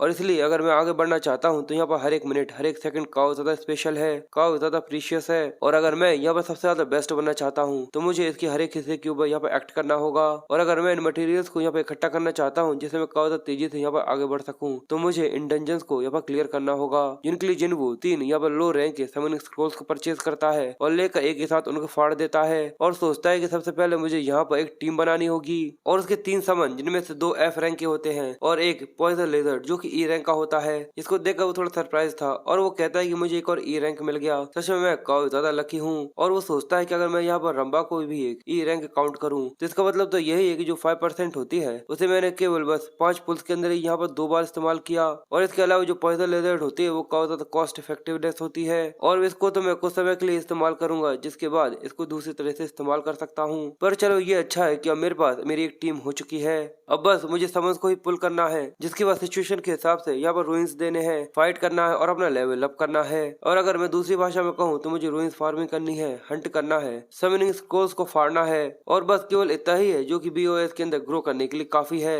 और इसी तरीके से मैं किसी भी दिन यहाँ पर लेवल्स को ग्रिंड कर सकता हूँ। और अगर मैं सभी EX रैंक के समन्स को यहाँ पर गैदर कर लेता हूँ तो कोई भी S रैंक टीम हो या फिर 100 फ्लोर ही क्यों ना हो, मैं उसे काफी ज्यादा आसानी से यहाँ पर हरा सकता हूँ। इसलिए मैं हर एक को यहाँ पर ढूंढूंगा जो कि EX रैंक के होते हैं और उन सभी को वापस निकालूंगा जरूर। जिसके बाद अब जिन्वू खड़ा होने के बाद कहता है कि अब बस केवल रियल डील ही बची हुई है। तो चलो सबसे पहले अब मुझे ये देखना चाहिए कि आखिर डंजन्स कहाँ पर हैं। और साथ ही वो सोचता है कि पहले जब ये एक मोबाइल गेम हुआ करता था बस स्टेज के ऊपर टैप करो और तुम उसके अंदर चले जाते, पर अब मुझे ऐसा नहीं लगता कि मैं इतने ज्यादा आसानी से जैसा कि गेम के अंदर होता था इतने आसानी से वहाँ पर जा पाऊंगा। तो चलो देखते कि आखिर ये रियलिटी में किस तरीके से काम करता है। और जब वो उसको सर्च करता है तो ये देखकर वो सरप्राइज रह गया था। वो शौक होकर चिल्लाते हुए कहता है कि आखिर ये क्या बकवास है। और जिस तरीके से वो चिल्लाता है तो आसपास के सभी लोग बस उसी की तरफ देख रहे थे। और वो कहता है कि अगर तुम्हारे पास समन है उसके बाद भी तुम डंजन के अंदर नहीं जा सकते। जिसके बाद वो डंजन गेट के बारे में बताता है कि वो रैंडमली कहीं भी किसी भी लोकेशन पर यहाँ पर अपीयर हो सकते हैं और हम लोग डंजन की डिफिकल्टी उसके अंदर से निकलने वाली एनर्जी से यहाँ पर डिटरमाइन करते हैं। पर अब जो रेगुलेशन है वो काफी ज्यादा बदल गए हैं, इसलिए से फर्क नहीं पड़ता कि आखिर डंजन कितनी ज्यादा आसान है। केवल वो लोग जिन लोगों ने फॉर्मली रजिस्टर किया है एज अ प्लेयर उन लोगों को ही अंदर जाना अलाउ किया गया है। और ये सोचकर वो उदास बैठा हुआ था और वो कहता है कि सच में मेरा लक काफी ज्यादा बुरा है और आखिर मुझे तभी क्यों जागना था जब ये लॉ यहाँ पे चेंज हुआ है। और उसको इस तरीके से परेशान देखकर रंबा उसके कंधे पर हाथ रखती है और अपनी बड़ी बड़ी आंखों से उसे हिम्मत देते हुए कहती है कि तुम्हें चेयर अप करना चाहिए। तो वो उसको इस तरीके से मुस्कुराता हुआ देखकर उसका सिर हिलाते हुए कहता है कि तुम्हारा बहुत बहुत शुक्रिया। जिसके बाद वो अपनी बहन यानी आजन को कॉल करता है तो वो कहती है कि हाँ क्या हुआ और आखिर तुम घर कब आए थे। मॉम ने मुझसे पूछा था कि आखिर तुम खाने में क्या खाओगे, पर वो कहती है कि अभी अभी मुझे कैसी इन्फॉर्मेशन मिली है जो कि काफी जरूरी है और शायद तुम तुम उसके बारे में बताना मुझे भूल गई थी। ये सुनकर वो कंफ्यूज थी। वो कहती है कि किस बारे में? तो वो कहता है कि तुम्हें डंजन के अंदर जाने से पहले एक प्लेयर रजिस्ट्रेशन करना होता है। तो जैसे वो ये सुनती है तो वो भी शॉक होते हुए कहती है कि हाँ बिल्कुल। और वो कहता है कि तुमने मुझे ये जानबूझकर नहीं बताया था। तो वो कहती है कि नहीं, ऐसा बिल्कुल भी नहीं है, मैं सच में ये चीज भूल गई थी। क्योंकि जो ये रेगुलेशंस है वो बहुत ही ज्यादा नए हैं, क्योंकि कई सारे लोग डंजन के अंदर जाकर मारे जाते हैं, इसलिए गवर्नमेंट ने ये स्टेप उठाया है। ये सुनकर वो कंफ्यूज था कि सच में इतने सारे लोग अंदर जाकर मारे जाते हैं। वो बताती है कि उसके बारे में बात भी नहीं की जा सकती, सच में वहाँ पर इतना ज्यादा क्या समझता है। इसी वजह से लिटरली डंजन के सामने अब वो लोगों ने स्टाफ को खड़ा करना चालू कर दिया है। और वो इस चीज के बारे में सोचते हुए कहता है कि सच में वो काफी ज्यादा अनोइंग होगा। और सारी चीजें जानने के बाद पता चला कि यहाँ पर टेस्ट होते हैं, बैटल्स होती हैं। इसका मतलब रजिस्ट्रेशन करना सच में काफी ज्यादा बड़ी चीज बन चुकी है। और वो ये सब इसलिए कर रहे हैं जिससे वो प्लेयर्स के नंबर्स को कंट्रोल कर सके। अगर सभी लोग यहाँ पर प्लेयर बन जाते हैं, लालच की वजह से वो अंधे हो जाएंगे और उसकी वजह से सोशल सिस्टम के अंदर एक काफी ज्यादा बड़ा क्रैक आ जाएगा। और वो कहती है कि इसके अलावा यहाँ पे एक रैंकिंग सिस्टम भी है। वो कहता है कि रैंकिंग? वो कहती है कि हाँ, असल में यहाँ पे एक सिस्टम रैंकिंग है जो कि 1 से लेकर 100 प्लेयर्स की है, जो कि डोमेस्टिक से लेकर इंटरनेशनल तक है, जो कि हर साल यहाँ पे पब्लिश होती है। और जो हमारी कंट्री है वो यहाँ तक ग्लोबल रैंकिंग के अंदर तक इंक्लूड नहीं होती। सच में ये देख करके हमारे स्टेट किस तरीके की हालत है ये काफी ज्यादा पैथेटिक लगता है। अगर सच में वो लेजेंडरी गॉड जीनू हमारे पास होता तो शायद हम लोग का रॉकेट की तरह ऊपर पहुंच जाते। तो ये सुनकर वो हंसते हुए कहता है कि अच्छा ऐसा है, पर इस सब के अलावा तुम्हारी इस इन्फॉर्मेशन के लिए बहुत बहुत शुक्रिया, चलो मैं रखता हूँ। और वो भी ये देख कर थोड़ा सा परेशान हो रहा था। जिसके बाद वो आगे एक लंबी सी सांस लेते हुए कहता है क्योंकि अब मेरा सेटअप पूरे से रेडी हो चुका है तो चलो आज रात के लिए इसे यहीं पर टालते हैं। जिसके बाद हमें अगले दिन सुबह का सीन दिखाते हैं कि खाना बन चुका था और जिनवू की मॉम डैड ब्रेकफास्ट के लिए रेडी हो रहे थे। तभी उनका ध्यान सामने की तरफ जाता है और वो देखते हैं कि तुम यहाँ पर 6 बजे उठ गए। वो कहता है कि हाँ मुझे कहीं पर जाना है, पर उसकी माँ कहती है कि जिनवू क्या तुम अभी जा रहे हो? कम से कम एक राइस बॉल तो खा लो जाने से पहले। वो कहता है कि नहीं मैं पूरी तरह से ठीक हूँ। जिसके बाद वो थोड़ी देर कुछ सोचता है और फिर अपने मॉम डैड से कहता है कि मुझे माफ करना कि अभी तक आपने बस मेरा एक बेकार था यहाँ पर रूप देखा था, पर इसके अलावा आपका बहुत बहुत शुक्रिया। पर चलो अब मैं यहाँ से जा रहा हूँ। और ये देखकर उसके डैड कंफ्यूज हो रहे थे। वो कहते हैं कि ये लड़का चीजों को काफी ज्यादा ऑकवर्ड कर देता है। और उसकी माँ कहती है कि आपको ऐसा लगता है कि हमारा लड़का पूरी तरह से ठीक होगा? तो वो कहते हैं कि तुम इसकी चिंता मत करो, गवर्नमेंट यहाँ पर सेफ्टी ट्रेनिंग प्रोवाइड करती है, इसलिए चलो जल्दी से ब्रेकफास्ट करते हैं, जिसके बाद हम लोगों को भी निकलना है। तो उसकी माँ कहती है कि ठीक है, पर फिर भी उसे यहाँ पर जिन्वू की चिंता हो रही थी। जिसके बाद नरेटर हमें आगे बताता है कि ये एक ऐसा एरा है जहाँ पर पूरी इंसानियत एक प्लेयर बन सकती है। और पूरे नेशंस में साउथ कोरिया ही एक ऐसी है जहाँ पर जरूरत से ज्यादा ही अटेंशन खींची जा रही है उसके हाई डंजन मोरालिटी रेट की वजह से। और इसकी वजह बस एक ही है, जो कि लोगों के अंदर बढ़ता हुआ लालच है। क्योंकि सभी प्लेयर्स अपने आप में ही ऐसा सोचना चालू कर देते हैं कि वो किसी फैंटेसी वर्ल्ड के कोई प्रोटेजी है, इसलिए वो बिना कुछ सोचे समझे लापरवाही के साथ डंजन्स के अंदर जाते हैं और मारे जाते हैं। और इसी के बारे में न्यूज में और भी कई सारी चीजें थी जो कि यहाँ पर जिन्वू देख रहा था। और सारी चीज अच्छी तरीके से समझने के बाद वो सोचता है कि यकीन नहीं होता कितने सारे लोग बस यहाँ पर डिल्यूजन की वजह से मारे जा रहे हैं। पर ये कोई ऐसी जगह नहीं है जहाँ पर मैं खुद कुछ बोल सकता हूँ, क्योंकि मैं भी एक गेम के लिए 10 साल तक काफी ज्यादा एडिक्ट था। पर अब सच बताओ तो ये सुनने में काफी ज्यादा पैथेटिक सा लगता है। और यही सब सोचते हुए अब उसकी बारी आ चुकी थी। जिसके बाद वो अपना फॉर्म यहाँ पर अप्लाई करता है और साथ ही वो उस लड़की से पूछता है कि आखिर यहाँ पर कितने लोग हैं जो कि प्लेयर क्वालिफिकेशन के अंदर यहाँ पर पास होते हैं। तो वो बताती है कि लगभग 50 लोग होते हैं जो कि आखिर में फाइनल एग्जाम को यहाँ पर पास कर पाते हैं और प्लेयर का टाइटल ऑब्टेन कर पाते हैं। जैसे वो ये सुनता है तो वो परेशान होते हुए कहता है और लगभग अभी अभी 1000 से भी ज्यादा लोग थे जो कि मेरी लाइन के पीछे लगे हुए हैं, तो शायद ये चीज इतनी ज्यादा आसान नहीं होने वाली। पर इस सब के अलावा अगर मैं इस चीज को भी यहाँ पे पास नहीं कर पाऊंगा तो आखिर मैं आगे कैसे बढ़ पाऊंगा और आखिर अपने आप को गॉड जी हूँ कैसे कहूंगा। जिसकी बात ही शिफ्ट होता है और हम एक कैफे का सीन दिखाते हैं जहाँ पर कई सारे लोग बैठकर बड़े आराम से अपनी कॉफी को एंजॉय कर रहे थे। तभी एक टेबल पर एक आदमी कई सारी फाइल्स फेंकता है और कहता है अगर इसके बारे में सोचा जाए कि इतने समय से बस केवल 50 को यहाँ पर हम लोगों को सेलेक्ट करना है, पर अगर हम लोगों को सही तरीके से यहाँ पर टैलेंट को ग्रो करना है तो क्या हम लोगों को और ज्यादा को पिक नहीं करना चाहिए। और इसका नाम पाक चेंग सियोक है और ये एक हेडक्वार्टर का एग्जामिनर है। और वो सोचता है कि सच में वो ओल्ड फोक्स जो कि पिछले रूम में बैठकर हर एक चीज को अपने हाथों में रखकर बैठे हुए हैं। और वो ये सब बोल ही रहा था, पर तभी वहाँ पे काफी बड़ा धमाका होता है और ये देखकर वो बहुत ज्यादा घबरा जाता है और आसपास के सभी लोग भी बहुत जोर जोर से चिल्लाने लगते हैं। वो कहता है कि आखिर ये क्या है। और एक आदमी अंदर आते हुए चेंग सियोक को आवाज देता है और कहता है तुम देखने में काफी ज्यादा रिलैक्स लग रहे हो मेरे सभी भाइयों को मारने के बाद। और ये देखकर चेंग सियोक को काफी गुस्सा आता है और वो कहता है कि ये कमीना पागल फिर से यहाँ पर आ गया। जिसके बाद जमीन से कई सारी जड़ निकलती हैं और वो अपने कई सारे समन्स को भी यहाँ पर रिलीज कर लेता है। और लोग कहते हैं कि ये तो गैंग बॉस है और साथ ही हेडक्वार्टर का एग्जामिनर और सभी जगहों को छोड़कर आके ये सब यहाँ पर क्यों हो रहा है। और वहीं पर जिन्वू भी बैठा हुआ था जिसके कानों में ये आवाज आती है। इसके बाद वो घूमकर पीछे की तरफ देखता है और कहता है कि आखिर यहाँ पर क्या हो रहा है। पर वो सामने का नजारा देखकर वो खुद भी सरप्राइज रह गया था। वो कहता है कि सच में यहाँ की सिचुएशन तो काफी ज्यादा क्रेजी है। सभी लोग घबरा कर बस यही सोच रहे थे कि आखिर हम लोग यहाँ पर क्या करें, हम लोग यहाँ पर मरना नहीं चाहते। तो दूसरा कहता है कि सब कुछ ठीक होगा, क्योंकि वो इंसान जो कि वहाँ पर खड़ा हुआ है वो चेंग सियोक है। लोग उसे यकाशा कहते हैं, जो कि गैंग्स को तबाह कर देता है। और ये सुनकर वो थोड़ा सा कंफ्यूज हो रहा था और वो कहता है क्या एक गैंग बॉस, क्या वो यहाँ पर एक गैंग की तरह एक्ट करने लगे हैं, वो भी अपने समन्स के साथ। और चेंग सियोक चिल्लाते हुए सभी लोगों से कहता है कि ये एक इमरजेंसी है, जल्दी से अपने समन्स को बुला लो और अपनी प्रोटेक्टिव शील्ड को यहाँ पर चालू कर लो। और सभी लोगों के साथ जिन्वू भी ऐसा ही करता है। जिसके बाद वो लोग बस खड़े होकर ये सब देख रहे थे और वो भी थोड़ी सी कंफ्यूज थी। वो कहती है कि आखिर यहाँ पर क्या हो रहा है। जिसके बाद जैसे वो कुछ बोलने वाली थी, पर तभी जिन उसके मुंह पर अपनी उंगली रख देता है और उसे कहता है कि तुम भूल गई कि तुम बाहर बात नहीं कर सकती, तुमने प्रॉमिस किया था। तो वो कहती है कि ठीक है। और वो गैंग बॉस कहता है कि तुम अपने आप को कुछ जरूरत से ज्यादा ही बड़ा अपोस्टल ऑफ द जस्टिस नहीं कहते। तो चलो देखते कि अगर तुम यहाँ पर मेरे सामने कितनी देर तक टिक पाते हो। और ये कहकर वो अपने एक समन करे हुए बड़े से बीस्ट को आगे की तरफ भेजता है। और जिनवू जो की साइड में छुपा हुआ था वो सोचता है कि अगर मैं यहाँ पे मेरा किसी रीजन के इंटरफेयर करता हूँ तो ये मेरे लिए एक ज्यादा बड़ा सिरदर्द बन जाएगा। पर चलो अभी के लिए ये देखते हैं कि अगर वो यहाँ पर किस तरीके से फाइट करते हैं। और जैसे ही वो लोग आपस में फाइट करना चालू करते हैं तो वहाँ पर पूरे में तबाही तबाही मच चुकी थी। एक फायर से बनी हुई बटरफ्लाई उसके ऊपर कई सारे फायर बॉल्स अटैक करती है। वहाँ पर एक काफी ज्यादा बड़ा धमाका होता है। वो फायर से बना हुआ ऑक, उसे इस चीज से कोई फर्क नहीं पड़ता। और ये देखकर वो बॉस हंसते हुए कहता है कि बस केवल इतना ही है जो कि तुम यहाँ पर कर सकते हो। और उसको इस तरीके से एक भी चोट न लगी हुई देखकर चेंग सियोक भी काफी ज्यादा परेशान हो रहा था। और जिनवू जो कि ये सब देख कर काफी कंफ्यूज था और वो सरप्राइज होते हुए कहता है कि ये सभी तो पूरे से कचरा है। और रंबा भी सोचती है कि ये बिल्कुल भी वो तरीका नहीं है जिस तरीके से तुम लड़ते हो। और लोग कहते हैं कि देखकर ऐसा लगता है कि जिंग सियो को यहाँ पर पुश बैक कर दिया गया है, अगर वो यहाँ पर हार गया तो क्या होगा, ऐसा नहीं हो सकता। वो लोग आम इंसान को मारने में बिल्कुल भी हेजिटेट नहीं करते। और जिनवू परेशान होते हुए सोचता है कि आखिर अब मैं यहाँ पर क्या करूँ, अगर मैंने उसकी मदद करने की कोशिश करी और मैं खुद भी इस चीज के अंदर फंस गया तो। जिसके बाद वो ऑग ट्री से बने हुए मॉन्स्टर के ऊपर हमला कर उसके एक हाथ को काट देता है और वो जोर से चिल्लाता है। और लोगों को इस तरीके से बच्चों की तरह लड़ता हुआ देखकर हमारे जिनवू काफी ज्यादा परेशान हो रहा था और उससे बिल्कुल भी सबर नहीं होता। इसलिए वो जल्दी से चंग सियोक के पास जाता है, जो कि ये सोच रहा था क्या मैं यहाँ पर मारा जाऊंगा अपनी जिंदगी को अच्छे से बिना जिए ही। और वो उससे कहता है कि सर मेरे ऊपर ध्यान दोगे। चंग सियोक घबराते हुए कहता है कि ये काफी ज्यादा खतरनाक जगह है, जल्दी से पीछे हटो। और वो कहता है कि नहीं, जो तुम्हारे फायर टर्टल के स्किल्स है उनकी टाइमिंग काफी ज्यादा बेकार है। ये सुनकर वो थोड़ा सा कंफ्यूज था। और जिन वो आगे कहता है कि जरा देखो उस ब्लड ओगर के पीछे एक बफर है और वो उसके ऊपर फायर रेजिस्टेंस बफ का इस्तेमाल कर रहा है। इसलिए इस चीज का तो कोई सवाल ही पैदा नहीं होता कि इस तरीके के मॉन्स्टर्स के साथ फायर अटैक उसके ऊपर जरा से भी काम करेंगे। और वो सोचता है कि हर एक बार जब भी बफर उसके ऊपर अपने स्किल का इस्तेमाल करता है ओगर की बॉडी यहाँ पर लाल हो जाती है, तो क्या ये एक फायर रेजिस्टेंस है। और अगर ऐसा ही है तो ये सोचकर वो जो अपना पेड़ों वाला मॉन्स्टर था उसे पीछे की तरफ खींच लेता है। जिसके बाद वो उसे कहता है कि फायर टर्टल जल्दी से उसके ऊपर हमला करो। फायर टर्टल ब्लड ओगर के ऊपर एक काफी ज्यादा बड़ा सा फायर का हमला करता है और ये अटैक काफी ज्यादा इंसेन था।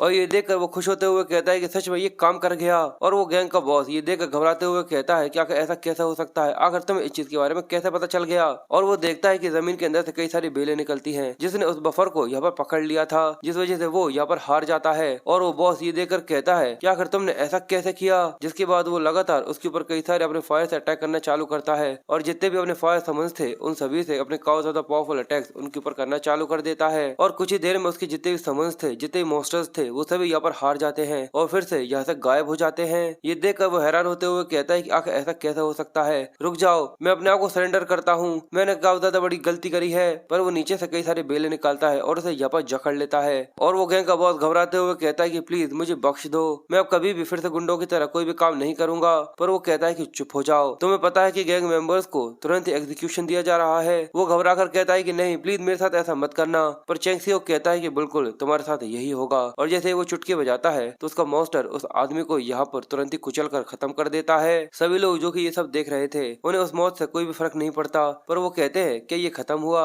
यानी चेंग सियोक यहाँ पर जीत चुका है। और इसी वजह से वो काफी ज्यादा खुश होते हैं और कहते हैं कि सच में तुम काफी ज्यादा अमेजिंग हो। पर उस भीड़ में खड़ा हुआ जिनवू ये देखकर काफी ज्यादा सरप्राइज था। वो कहता है कि भले वो एक क्रिमिनल था पर वो लोग इस तरीके से चेयर कर रहे हैं जैसे कि उन लोगों ने देखा ही ना हो कि उन लोगों के सामने एक आदमी को यहाँ पर मार दिया गया है। सच में ये वो दुनिया नहीं है जिसको मैं पहले काफी ज्यादा अच्छे तरीके से जाना करता था। इसका मतलब यहाँ पर सर्वाइव करना सच में काफी ज्यादा मुश्किल हो जाएगा बिना सीरियस रिसोर्सेज के। और चेंग सियो जिसके बाद जिनवू के पास आता है और वो उससे कहता है कि सर आपका पहले मदद करने के लिए बहुत बहुत शुक्रिया। जिसके बाद वो अपने बारे में बताता है कि वो HQ के अंदर एक एग्जामिनर है और साथ ही वो उसका शुक्रिया करता है क्योंकि उसने यहाँ पे एक टेररिस्ट को पकड़वाने में उसकी मदद करी थी। तो ये देखकर वो उससे कहता है कि नहीं इस चीज में कोई भी बड़ी चीज नहीं है। और चेंग चेंग सियोक कहता है कि मैं यहाँ पर आपको एक रिवॉर्ड ऑफर करना चाहूंगा, तो क्या तुम मुझे बता सकते हो कि अगर तुम कौन से गिल्ड से हो? तो वो कहता है कि असल में मैं अभी HQ के अंदर सही तरीके से रजिस्टर नहीं किया हूँ, तो क्या चीज में कोई दिक्कत तो नहीं है? ये सुनने के बाद वो काफी ज्यादा कंफ्यूज और शॉक रह गया था। वो कहता है कि तुमने यहाँ पर एक समनर के बफ को तुरंत ही पहचान लिया, जो कि 10,000 टाइप के अंदर से भी एक होता है, और तुम ये कह रहे हो कि तुम ऑफिशियली अभी तक रजिस्टर तक नहीं हुए हो। और इसलिए वो उससे पूछता है कि आपके पास आपका ID कार्ड है? मैं उसे वेरीफाई करने के बाद यहाँ पर आपको आपका रिवॉर्ड पहुंचा दूंगा। तो वो कहता है कि ठीक है, जिसके बाद जिनवू अपना कार्ड बाहर निकालता है और ये देखकर वो कहता है कि एक बार बैकग्राउंड चेक करने के बाद जो कि यहाँ पर आपको रिवॉर्ड फिट होगा,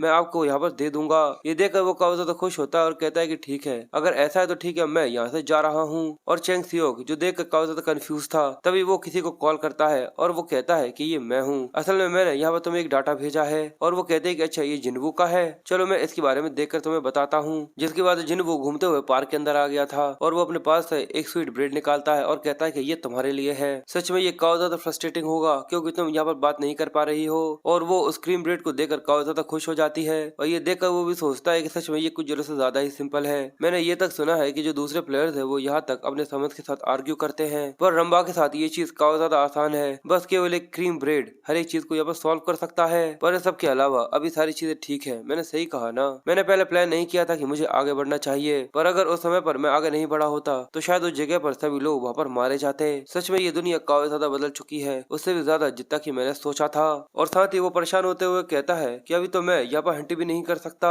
अभी तो सबसे पहले मुझे जितना हो सके उतने ज्यादा समनिंग स्क्रोल्स को यहाँ पे इकट्ठा करना होगा, जिससे मैं अपने नेक्स्ट समन को यहाँ पर बुला सकूं। और उन सभी में अभी जो सबसे ज्यादा हाईएस्ट परसेंटेज है बाहर आने के, वो ट्रेनर इंस्ट्रक्टर है और साथ ही ड्रैगन मेज है। क्योंकि वो दोनों ही E और D ग्रेड के थे, तो मैं उन्हें लो ग्रेड समनिंग स्क्रोल से भी यहाँ पर ऑब्टेन कर सकता हूँ। और इसलिए वो फिर से हिम्मत करता है और मोटिवेट होते हुए खड़ा हो गया था। और वो कहता है कि ठीक है। उसको इस तरीके से देखकर रंबा थोड़ी सी डर गई थी और वो कहता है तो चलो अब आगे बढ़ते हैं। जिसके बाद सीन शिफ्ट होता है और हमें चंग सियोक का सीन दिखाते हैं, जो कि जोर से चिल्लाते हुए कहता है कि क्या जिनवू 3 साल तक कार एक्सीडेंट की वजह से हॉस्पिटल में था और इसी वजह से अब तक उसने प्लेयर का रजिस्ट्रेशन नहीं किया था। और वो कहता है कि अगर 3 साल के बारे में मैं सोचूं तो ये बिल्कुल वही समय है जहाँ पर ये दुनिया पूरी तरह बदल गई थी और उस समय पर काफी ज्यादा भसड़ मच गई थी और इंसिडेंट्स काफी ज्यादा कॉमन हो गए थे, तो इसीलिए ये चीज काफी ज्यादा सेंस बनाती है। और दूसरी तरफ से वो कहता है कि और बिल्कुल, और सबसे कमाल की बात तो ये है कि जैसे वो डिस्चार्ज हुआ उसके तुरंत बाद ही वो प्लेयर रजिस्ट्रेशन करने के लिए यहाँ पर आ गया। जैसे वो ये सुनता है तो वो और भी ज्यादा शॉक रह गया था। इसका मतलब उसकी एप्लीकेशन उसी के पास थी और थोड़ी देर चेक करने के बाद उसे जिनवू की एप्लीकेशन मिल जाती है। और ये देखकर चंग सियोक कहता है कि ये तो बिल्कुल सच है। और दूसरी तरफ से वो कहता है कि सीनियर क्या यहाँ पे कोई दिक्कत है? तो वो कहता है कि नहीं कुछ नहीं। वो कहता है कि पर इस सब के अलावा पर जो इस महीने के असेसमेंट एग्जाम होने वाले हैं उनसे ये कह देना कि इस बार मैं भी वहाँ पर आऊंगा, पर ये मत पूछना कि क्यों। तो ये सुनकर वो थोड़े से हिचकिचाते हुए कहता है कि ठीक है मैं समझ गया। जिसके बाद वो फोन रख देता है और साथ ही वो सोचता है एक एक्सीडेंट होने के बाद हाल ही में वो यहाँ पर उठा है और उसके तुरंत बाद ही यहाँ पर आकर प्लेयर रजिस्ट्रेशन के अंदर अप्लाई कर देना। इसका मतलब तो यही कि सच में वो अडेप्ट करने में काफी ज्यादा इनक्रेडिबल है। और उसकी आंखें बड़ी बड़ी हो जाती है और वो जिनवू के बारे में सोचते हुए कहता है कि जरूर वो आगे चलकर एक काफी ज्यादा एक्स्ट्रा ऑर्डिनरी टैलेंट बनेगा। जिसके बाद हमें जिनवू का सीन दिखाते हैं, जो कि सामने की तरफ देखकर कहता है कि वाह, मुझे पता था कि यहाँ पर कई सारे लोग होंगे, पर सच में तो यहाँ पर मेरी उम्मीद से भी काफी ज्यादा लोग हैं जो कि ट्रेनिंग लेने के लिए आए हैं। इसका मतलब तुम्हें यहाँ पर इन सभी कॉम्पिटिटर्स को हराना होगा, उसी के बाद तुम एक प्लेयर बन पाओगे। पर फिर भी देखा जाए तो ये सब चीजें तो मेरे लिए पीस ऑफ केक की तरह है, क्योंकि उस गेम के बारे में मुझसे अच्छा ऐसा कोई भी नहीं जो कि इसके बारे में जानता हो। जिसके बाद उनका एग्जामिनर भागकर वहाँ पर आता है और कहता है तो क्या सभी लोग यहाँ पर आ चुके हैं? और वो कहता है कि ये स्टार्ट हो गया। पर वो सामने की तरफ देखकर सरप्राइज रह गया था, क्योंकि चेंग सियोक जो कि लोगों के सामने खड़ा हुआ था वो बताता है कि मैं हूँ जो कि तुम लोगों का एग्जाम लेने वाला है। जिसके बाद हम लोगों को दिखाते हैं कि जिनवू और चेंग सियोक दोनों एक साथ बैठे हुए थे और वो जिनवू से कहता है तुम्हें देखकर ऐसा लगता है कि तुम ज्यादा सरप्राइज हो गए थे? तो वो कहता है कि बिल्कुल, क्योंकि मैंने सोचा नहीं था कि तुम यहाँ पे एग्जामिनर हो सकते हो। तो वो हंसते हुए कहता है कि हाँ, तुम इसे यहाँ पर किस्मत का बुलावा कह सकते हो। तो बताओ आखिर तुम्हारी ट्रेनिंग कैसी रही? तो वो कहता है कि ट्रेनिंग थोड़ी ठीक थी।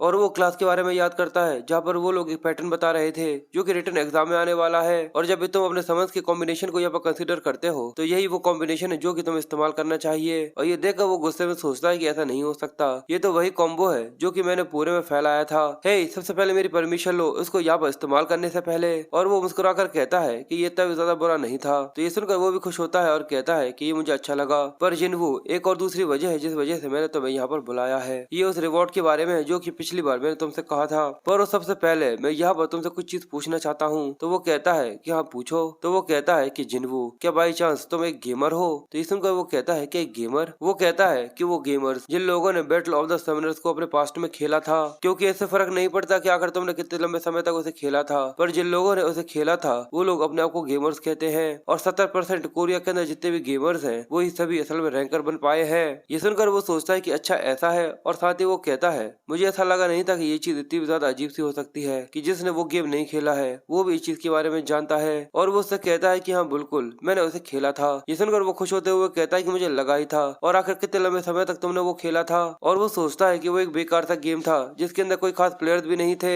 इसलिए अगर मैं उसे बता देता हूँ कि मैंने 10 साल तक वो खेला था तो ये आसानी से मुझे आइडेंटिफाई कर लेगा। इसलिए वो कहता है कि लगभग 1 साल खेलिए। पर जैसे चेंगसियो ये सुनता है तो वो शौक रह गया था और वो उसके हाथ पकड़ते हुए कहता है कि तुम सच में काफी सीरियस हो। और उसका इस तरीके का रिएक्शन देखकर जिन्हों तक शौक रह गया था। वो सरप्राइज होते हुए कहता है कि हाँ, पर क्या इसमें कोई प्रॉब्लम है? आखिर ये क्या है? क्या मैंने कुछ जरूरत से ज्यादा कम यहाँ पर बोल दिया? और वो कहता है कि सच में तुमने वो डेड गेम लगभग 1 साल तक खेला है, तुम तो काफी ज्यादा कमाल के हो। तो वो कहता है कि हाँ बस ऐसा ही कुछ हो गया था। और चेंगसियो कहता है कि कोरिया के अंदर जितने भी रैंकर्स हैं उन सभी ने लगभग वो गेम बस केवल आधे साल या फिर 6 महीने तक ही खेला है, पर पूरे पूरे 1 साल तक। इसलिए वो जिन्हों से कहता है कि मेरे आउटबर्स्ट के लिए मुझे माफ कर देना, पर मैंने यहाँ पर तुम्हारे लिए 2 रिवॉर्ड्स के ऑप्शन रखे हैं, तो उनमें से तुम यहाँ पर एक चुन सकते हो। तो ये सुनकर वो कहता है कि ठीक है मैं समझ गया। जिसके बाद वो उससे कहता है कि पहला, क्योंकि मेरे पास इस चीज की अथॉरिटी है कि मैं तुरंत ही यहाँ पर तुम्हें एज ए प्लेयर रजिस्टर कर सकता हूँ। ये एक फ्री पास होगा जिसे तुम तुरंत ही यहाँ पे एम्प्लॉयमेंट पा सकते हो, क्योंकि इसके अलावा मैं हेडक्वार्टर के अंदर तुम्हारे लिए एक पोजीशन को यहाँ पर सिक्योर करूंगा जहाँ पर तुम काम कर सको।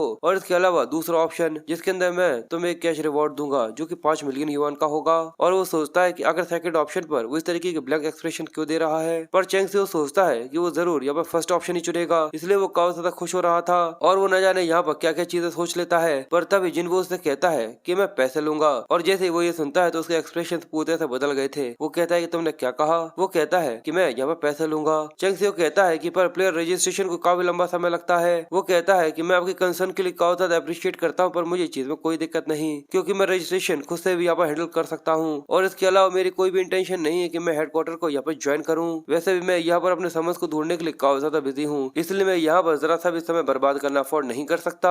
जिसके बाद हमें जिनवू को दिखाते हैं कि वो प्ले जोन के सामने खड़ा हुआ था, जहाँ पे एक लड़की उस गेट को यहाँ पर गार्ड कर रही थी। वो कहती है कि एप्लीकेंट जिनवू, तो वो कहता है कि बिल्कुल। वो बताती है कि जैसा कि तुमने पहले ही सुना था कि ये एक प्रैक्टिकल एग्जाम है, इसलिए बस तुम्हें इस डेली डंजन को यहाँ पर क्लियर करना है, और इस समय पर तुम एक ट्यूसडे डंजन के अंदर जाने वाले हो, और इसका फॉर्मेट है टाइम अटैक, इसलिए जितना ज्यादा जल्दी हो सके इसको क्लियर करने की कोशिश करना। और उन लोगों को इस तरीके से बात करता हुआ देखकर चेंग सियो काफी परेशान हो रहा था। वो थोड़ा सा घबराते हुए कहता है कि मैंने सोचा नहीं था कि ये मुझे इस तरीके से डिक्लाइन कर देगा, और इस सब के अलावा और वो कुछ याद करता है कि वो रिटन एग्जाम जो कि जिनवू ने दिया था उसके डॉक्यूमेंट्स कुछ जरूरत से ज्यादा ही कमाल के थे। इंस्ट्रक्टर कहता है कि वो रूइंस को सच में काफी ज्यादा अच्छे तरीके से समझता है, उतनी ज्यादा गहराई से जितना कि आज तक मैंने किसी और को समझते हुए नहीं देखा। मैंने कभी खुद इस चीज के बारे में इस तरीके से क्यों नहीं सोचा। इस एप्लीकेंट जिनवू का बहुत बहुत शुक्रिया। इससे मुझे ये रियलाइज हुआ है कि जो मेरा पर्सपेक्टिव था वो सच में कितना ज्यादा नैरो था। और एक दूसरे इंस्ट्रक्टर रोते हुए कहती है कि सच में कोरिया के अंदर इस तरीके के टैलेंट है भी, हमें तो इस चीज के बारे में पता ही नहीं था,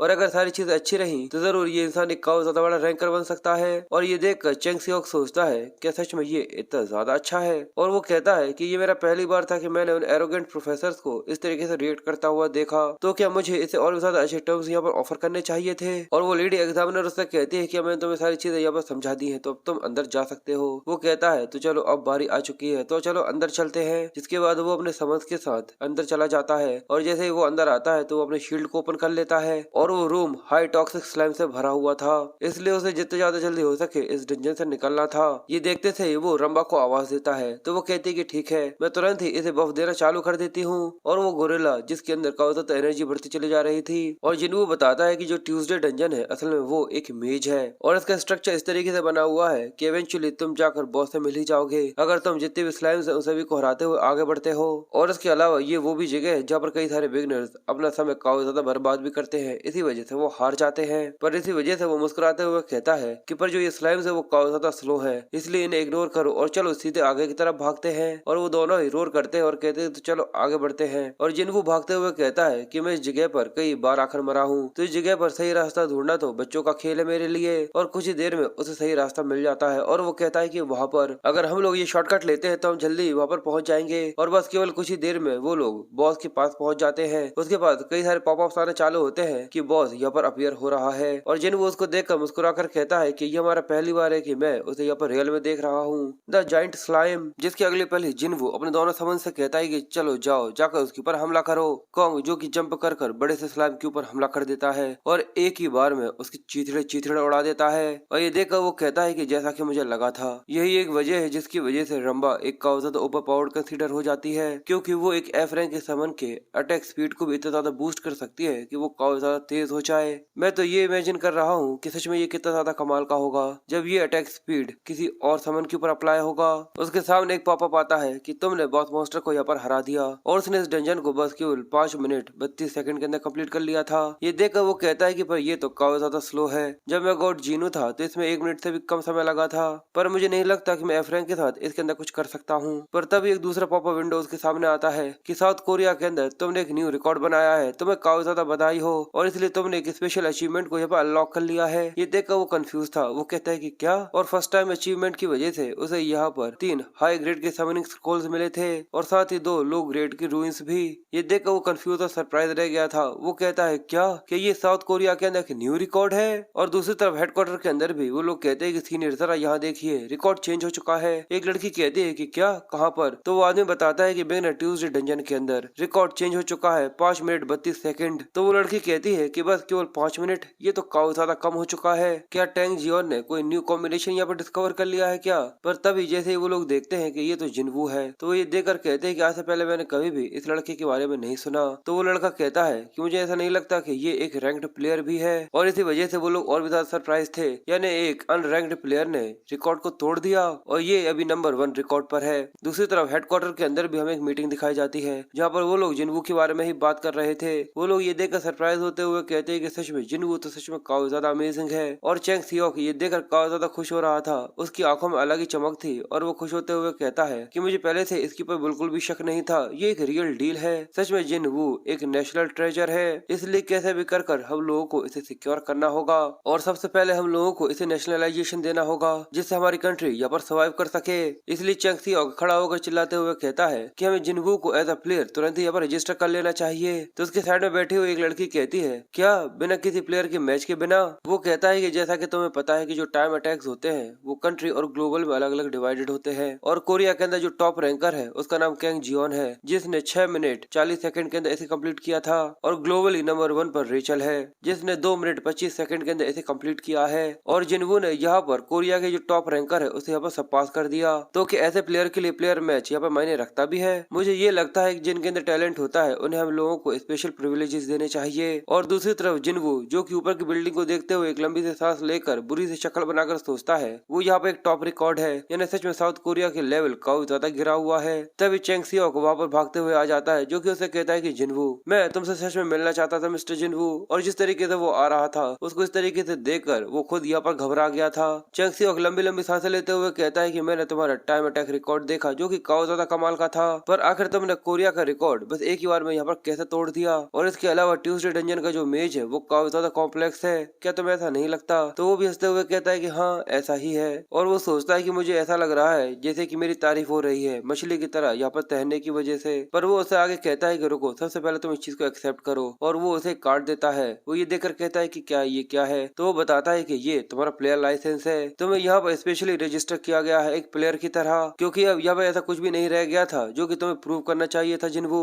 और ये देखकर वो भी खुश होते हुए कहता है कि ये तो काफी ज्यादा अच्छा है। जिसके बाद वो उसे आगे कहता है कि पर इस सब के अलावा क्या तुम मुझे ये बता सकते हो कि आखिर तुमने उस रिकॉर्ड को यहाँ पर कैसे तोड़ा था? जिनवू ये सुनकर थोड़ा सा कंफ्यूज हो रहा था। जिसके बाद वो उस कार्ड को देखकर सोचते हुए कहता है अगर मैंने उन्हें वो बता दिया जो कि मैंने यहाँ पर किया था तो इसकी वजह से साउथ कोरिया की जो लेवल्स है वो स्काई रॉकेट की तरह काफी ज्यादा इंसेनली बढ़ जाएंगे, पर इसकी वजह से जो प्रॉब्लम्स होंगी वो भी काफी ज्यादा इंसेन होंगी। अगर बेस्ट केस सिनेरियो रहा और अगर मैं लकी रहा तो मुझे यहाँ पर फेम मिलेगा, वेल्थ मिलेगी और साथ ही गवर्नमेंट का सपोर्ट भी। पर अगर वर्स्ट केस सिनेरियो रहा तो कई लोग मुझे पकड़कर मेरे अंदर से जितनी भी इन्फॉर्मेशन है उसे निकलवाने की कोशिश कर सकते हैं। इसलिए जिनवू उससे कहता है कि सबसे पहले मैं तुमसे क्वेश्चन पूछना चाहता हूँ, क्या तुम्हें ये पता है कि सच में ये कितना ज्यादा रूड है? ये देखकर वो थोड़ा सा कंफ्यूज था और वो फिर उदास होते हुए कहता है कि हाँ प्लीज मुझे इस चीज के लिए माफ कर देना, क्योंकि गेमर्स की जो स्ट्रेटेजी होती है वो बस केवल उन लोगों के बीच में ही शेयर की जाती है और ये काफी ज्यादा हाईली सेंसिटिव इन्फॉर्मेशन होती है। पर प्लीज इस चीज को समझने की कोशिश करो, साउथ कोरिया सच में टैलेंट के लिए काफी ज्यादा डेस्परेट है। और वो सोचता है कि देखने में बुरा इंसान तो नहीं लगता, इसने तुरंत ही वो प्रॉमिस करे हुए पैसे मेरे खाते में डाल दिए थे और इसके अलावा उसकी पर्सनैलिटी भी अच्छी है और देखकर लगता है कि वो चीजें भी काफी ज्यादा जल्दी समझ जाता है। इसलिए मुझे लगता है कि शायद मुझे मुझे गवर्नमेंट को यहाँ पर इस्तेमाल करना चाहिए, और अगर मैं इसको सही तरीके से कर लेता हूँ तो शायद मैं अकेले से भी काफी ज्यादा तेजी से यहाँ पर ग्रो कर पाऊंगा। इसलिए वो उससे कहता है कि एग्जामिनर, क्या हम लोगों को कहीं और चलकर बैठना नहीं चाहिए जहाँ पर हम लोग सही तरीके से बात कर सके। जिसके बाद वो लोग एक कैफे के अंदर आ जाते हैं। चैंग सियो कहता है कि मैं सीधे पॉइंट पर आता हूँ, मुझे तुम्हारी मदद चाहिए। हमारे हेडक्वार्टर को तुम्हारी नॉलेज की जरूरत है जिन्वो। मुझे इसके बारे में पता लगा कि तुम 3 साल तक हॉस्पिटल में बेड रेस्ट पर थे। ये सुनकर वो थोड़े गुस्से में उसकी तरफ देखते हुए कहता है, क्या तुमने मेरा बैकग्राउंड चेक किया है? तो ये सुनकर वो कहता है कि मुझे माफ करना, पर एक हाईली स्किल्ड अनरजिस्टर्ड प्लेयर, ऐसा हो सकता है कि वो एक सिंडिकेट का पार्ट हो। पर जिन्वो घूर कर उसकी तरफ देखते हुए कहता है कि पर अब तो मैं रजिस्टर हो चुका हूँ, इसलिए फ्यूचर में इस तरीके की इन्वेस्टिगेशन मत करना। तो वो कहता है कि हाँ ठीक है, और वो सोचता है कि ये काफी ज्यादा अजीब है, क्योंकि जब भी गवर्नमेंट की बात आती है तो लोग काफी ज्यादा डर जाते हैं और तुरंत ही जितना ज्यादा हो सके उतना ज्यादा कॉर्पोरेट करने की कोशिश करते हैं। पर इस इंसान के चेहरे पर जरा सा भी हिंट नहीं लगता। ऐसा लगता है कि जैसे इस चीज से फर्क ही नहीं पड़ता हो, इसे पता है कि आखिर इसकी वर्थ कितनी है। और जिन्वो उसे कहता है कि ठीक है, मैं यहाँ पर जो मुझे चाहिए वो देने के लिए तैयार हूँ, पर आखिर मुझे गवर्नमेंट से इसके बदले में क्या मिलेगा? तो वो बताता है कि मेरा कॉर्पोरेशन। ये सुनकर वो कहता है, क्या कॉर्पोरेशन? चैंग सियो कहता है कि खुद अपने आप से ये कहना थोड़ा सा ऑकवर्ड लगता है, पर मैं हेडक्वार्टर के अंदर काफी ज्यादा हाई पोजीशन को यहाँ पर होल्ड करे हुए हूँ, और जो एग्जामिनर्स होते हैं उन्हें पब्लिक वोट से ही यहाँ पर चुना जाता है। इसलिए अगर मेरी परफॉर्मेंस काफी ज्यादा अच्छी होती है तो मुझे और ज्यादा वोट मिलेंगे, जिससे मैं और ज्यादा आगे बढ़ पाऊंगा। और जिन्वो सोचता है, क्या ये किसी तरीके का कोई पॉलिटिशियन है? और वो जिन्वो से आगे कहता है, और इसलिए मैं तुम्हें वो सारे के सारे रिसोर्सेज यहाँ पर प्रोवाइड करने की कोशिश करूंगा जो कि मेरी अथॉरिटी के अंदर होंगे। जिन्वो सोचता है कि ये पर कुछ जरूरत से ज्यादा ही है, पर इसका जो कंपनसेशन होगा वो काफी ज्यादा अलग होगा, क्योंकि ये एक पब्लिक ऑफिसर है, इसलिए ये उन फंड्स को जैसे वो चाहे वैसे इस्तेमाल नहीं कर सकता। इसलिए अगर ऐसा ही है, वो कहता है, तो चलो इस चीज को आगे बढ़ाते हैं, बस 1 महीने के लिए। ये सुनकर चेंग सियो कहता है, क्या? वो कहता है कि अभी अभी मैं यहाँ पर रजिस्टर हुआ हूँ, और इस 1 महीने में ग्रो करने के लिए मुझे तुम्हारे सपोर्ट की जरूरत है, और अगर मुझे ये पसंद आता है कि ये किस तरीके से आगे बढ़ रहा है तो हम लोग मिलकर आगे भी काम करेंगे, और अगर मुझे ऐसा लगता है कि ये चीज सही से काम नहीं कर रही तो हम लोग तुरंत ही इसे यहाँ पर रोक देंगे, और इसके अलावा मैं तुम्हें वो इन्फॉर्मेशन दूंगा जो कि उस वैल्यू की इक्वल होगी। और चेंग सियो थोड़ा सा परेशान होते हुए सोचता है कि यानी अच्छा ये सोच रहा है कि ये 1 महीने के लिए मुझे अपनी एक पर्सनल असिस्टेंट की तरह इस्तेमाल करना चाहता है। ये देखने में थोड़ा सा अजीब है, पर मैं इसके लिए कुछ भी नहीं कर सकता। इसलिए वो अपना हाथ बढ़ाकर आगे बढ़ते हुए कहता है कि ठीक है, क्योंकि ये चीज पूरी तरह से पक्की है कि अगर मैं इसके काफी ज्यादा करीब रहता हूँ तो मैं काफी कुछ पा सकता हूँ। जिसके बाद जिन्वो उससे कहता है कि सबसे पहले मैं तुमसे एक चीज कहना चाहता हूँ कि वो रिकॉर्ड ब्रेक जो कि अभी अभी मैंने यहाँ पर तोड़ा है उसे फैलने से यहाँ पर रोकिएगा। मुझे अपनी सेफ्टी की काफी ज्यादा चिंता है। इसलिए वो उसे कहता है कि मुझे माफ करना, अगर ये तुम्हारी सेफ्टी के लिए है तो जिन्वो हेडक्वार्टर इसमें तुम्हारी जरूर मदद करेगा। पर साथ ही वो सोचता है कि नहीं, इस चीज का तो कोई रास्ता ही नहीं है कि हेडक्वार्टर इसे यहाँ पर सही तरीके से संभाल सके। जब वो सही तरीके से एक गैंग को तक नहीं संभाल सकता तो आखिर वो इस तरीके के टैलेंट की रक्षा कैसे कर पाएगा? और जिन्वो इस चीज के बारे में काफी अच्छी तरीके से जानता है, इसलिए वो अपनी मुट्ठी को टाइट करते हुए कहता है कि ठीक है, मैं समझ गया, मैं अपनी पूरी कोशिश करूंगा कि मैं इस बात को पूरी तरह से छुपाने की कोशिश करूं, पर इसके अलावा भी मुझे ऐसा नहीं लगता कि मैं इसे पूरी तरह से फैलने से रोक सकता हूं। वो कहता है कि अभी के लिए ये चीज पूरी तरह से ठीक है, तो चलिए ठीक है, अब मैं यहाँ से जा रहा हूँ। और साथ ही जिन्वो वहाँ से जाते हुए सोचता है कि ये काफी अच्छा है कि मैंने उसे यहाँ पर अभी फैलने से यहाँ पर रोक दिया है। इसका मतलब अब समय है कि मैं उस रिवॉर्ड को देखूं जो कि मैंने अभी अभी पाया था। फिर वो अपने स्टेटस विंडो के अंदर अपने रिवॉर्ड्स को देखता है और वो कहता है कि वाओ, सच में ये रिवॉर्ड्स तो काफी ज्यादा इंसेन है। अब राइजर तो एक अलग ही चीज है, पर इसके अलावा 3 हाई ग्रेड के समनिंग स्क्रोल्स मिलना, जैसा कि मुझे first time clear achievement reward से यहाँ पे उम्मीद करनी चाहिए थी, जो कि एक बार में एक प्लेयर को ही मिलता है। और मैं अभी इन स्क्रोल्स को यहाँ पे इस्तेमाल करना चाहता हूँ, पर फिर भी बस केवल 3 के साथ यहाँ पर गैम्बल करना कुछ जरूरत से ज्यादा ही कम होगा। इसके बजाय तो मुझे यहाँ पर पैसों में इन्हें यहाँ पर सेल कर देना चाहिए। तभी उसके दिमाग में आता है कि बिल्कुल हाँ, वो चीज, और वो प्लेयर वेब के बारे में सोचता है जो कि बस केवल रजिस्टर्ड प्लेयर के लिए बनाया गया है, क्योंकि ज्यादातर जितने भी आइटम्स है उनका ट्रेड उसी से होकर जाता है। और एग्जामिनर ने कहा था कि लो, तुम्हारे लिए मैं इसे आपस में डाल देता हूँ, तो चलो देखते हैं कि आखिर इसका प्राइस कितना है। और जैसे वो ये देखता है तो सरप्राइज रह गया था, उसकी आगे फटी की फटी रह जाती है और वो स्क्रीन को काफी ज्यादा करीब से देखता है। क्या एक हाई ग्रेड का स्क्रोल 3 मिलियन युआन का है? तो क्या इसका मतलब ये है कि मैंने बस केवल 5 मिनट के अंदर डंजन में जाकर 9 मिलियन युआन कमा लिए हैं? और इमेजिन करो कि अगर अभी ये ऐसे है तो जब मैं पूरी तरह से अपनी स्पेशलिटी को बाहर निकाल लूंगा तो डैड, मॉम और आजन, उनका रिएक्शन किस तरीके का होगा? और वो रोते हुए कहता है कि मैं चीज को मेक श्योर करूंगा कि आगे चलकर तुम लोगों को पैसे की बिल्कुल भी चिंता न करनी पड़े। इसलिए सबसे पहले मुझे हाई ग्रेड को सबसे पहले बेचकर या वह लो ग्रेड के समनिंग स्क्रोल्स को खरीद लेना चाहिए, क्योंकि जो ट्रेनिंग इंस्ट्रक्टर है और ड्रैगन मेज है वो दोनों काफी ज्यादा ओपी समन्स है कि वो बी रैंक को भी काफी ज्यादा आसानी से पीट सकते हैं। इसका मतलब यही है कि मुझे लो ग्रेड को तब तक यहाँ पर इस्तेमाल करना होगा जब तक वो दोनों मेरे सामने नहीं आ जाते।